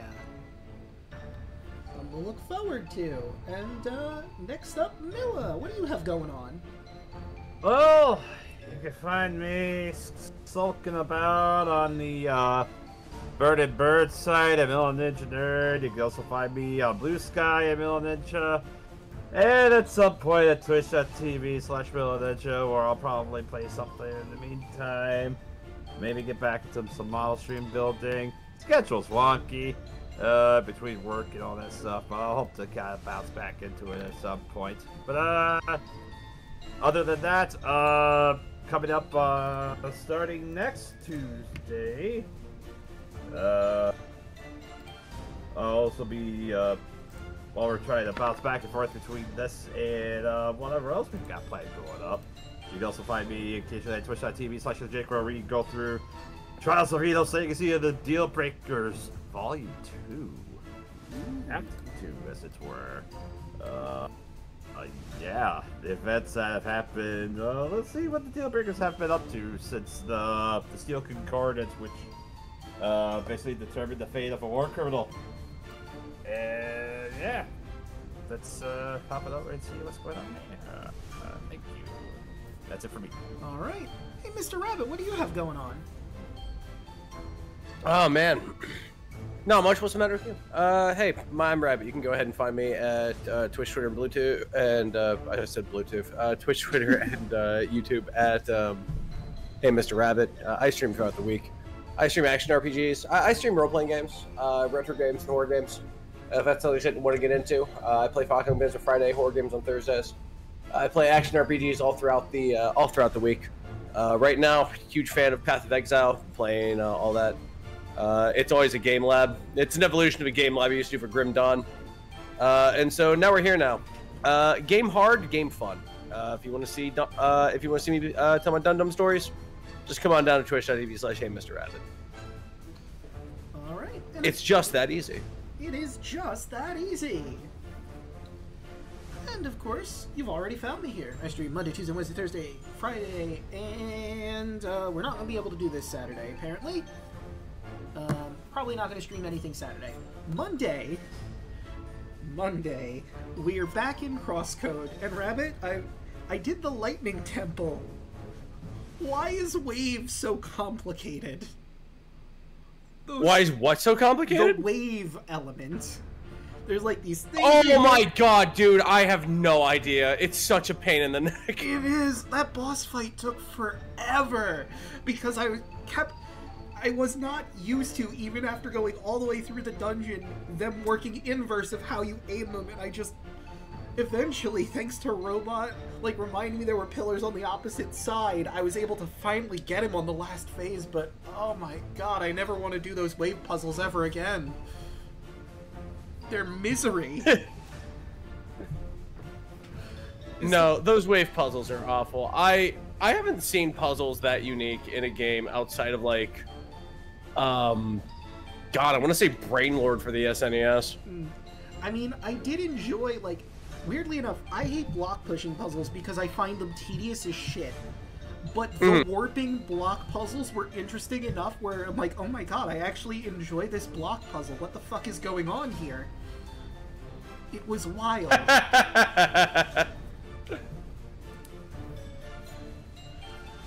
Like, it was just good enough. Please tell me the Lightning Temple isn't nearly as... or the Wave Temple, where I have to use lightning, isn't as bad as the Wave Temple was. Bad news for you. Oh, God, no. You know how you beat a dungeon? You're like, man, certainly the next dungeon or area or just the frickin' road won't have, like, 97 puzzles tied to it. Oh, no. I got bad news for you, Chief. Oh, God. There is one puzzle that you're coming up to where I'm like, this is torture. This is like if like the old like ancient torturers of Eld were like, yo, what the fuck? We thought we were bad. Yikes alive, my friend. Well, it's a good thing I'm ignoring that temple to do some looting, because now that I have Wave Element, I can just search Gaia's Garden for shit. And that was my plan, but I'm gonna eventually have to go in there. You're gonna have to go in there, and I'm sorry, but the thing that keeps you going is the story, because I'm like, God. Yeah, I look at the game sometimes, like, you better count your lucky stars. You're a very interesting game, and I have to look. Yeah, like, when I started last Monday, I got sucker punched in the feels when Emily made up with Lei, and then my brain got assaulted by those horrible puzzles in the lightning dungeon. I'm hurting in my heart and I'm hurting in my head, and I love and hate it at the same time. How dare you, game? I may or may not. I was told a couple days. No, it was a couple weeks ago. But there's a speedrunning community for that game, and I went, how? Yeah. How in the universe is there a speedrunning? How is there someone that can get angles so quickly that speedrunning is viable? Right? I'm like that was the thing. I'm just like, I don't know how it's possible, but I'm scared. Yeah, if there's scared immediately. If someone can think that fast, I fear them. They're a robot. As somebody who watches speedrunning on the regular, more than likely they just found a way to skip the entire thing. Okay, maybe. I kind of like the idea, though, that there's just some fucking wonder child out there that can perfectly analyze angles to fire shots to get any puzzle done quickly. Maybe with an exploit here or there, but goddamn. I like You'd be surprised the lengths that speedrunners can go to. Oof. Honestly, my favorite speedrunners to watch are like probably glitchless ones. Glitchless speedrunners, I marvel at. Like, I feel like I'm just watching like an anthill. I'm like, how do you do what you do? Yeah. That reminds me of a meme I saw with like the Ed and Eddie. The caption on it was glitchless speedrun with glitches any %. The one where they're going through the door and like Eddie jumps over it, Double D opens and closes it immediately, and then Ed goes through the knothole. Ed is number one. Ed is number one speedrunner in North America. I appreciate him. Absolutely is. I mean, he did solve a maze by literally running through it, and by running through it, I mean running through the walls. Yeah, as you do. As you do. I still like pointing out, he ate a slide. He sure did. In like 3 bites because there was a rock in his shoe. I mean, yeah, I mean, that's one thing, but, like, also, Eddie ate the moon. Like, he ate the moon. Like, the whole-ass moon. Mm-hmm. You take the moon, then you eat the moon. And then you eat the moon, and then you take the moon, and then you eat the moon. And then you put it back. He ate the moon. My hands are tied. Moving right along, we got a bit distracted that whole episode was a fucking acid trip. Yeah? Yeah. Oh, yeah, absolutely. So, speaking of trips, how are we gonna wrap this up here, Draco? Ah, yes. Got a bit distracted there, but Tuesday, you can catch our lovely players here as they confront the man, the myth, the slave in his own cage, Heckna. Will they be able to take down his wacky clown and anything else that might spawn in here? You'll have to tune in to find out. Wednesday, you can catch me playing through Link Between Worlds. I believe we have 4 more sages to save, but the next ones we're going to be going through are Skull Woods and Dark Palace. Both thematically pretty fucking bleak sounding, but we'll have to see what's inside and if we can save those sages. Thursday, you can catch me and Daluna here, like he said, playing the game with the ridiculously long name. We've pretty much covered that one, and on Friday, you can catch myself, Lost Knights, Daluna 13, I'm blanking, Onyx Locket, Rod and Rod, and Royal Hoshi, as they take on another target for the clown in charge, Heckna. Next one on the list is Slick Silvertongue, the Dragonborn Bard. Will our wacky clowns get to clown him?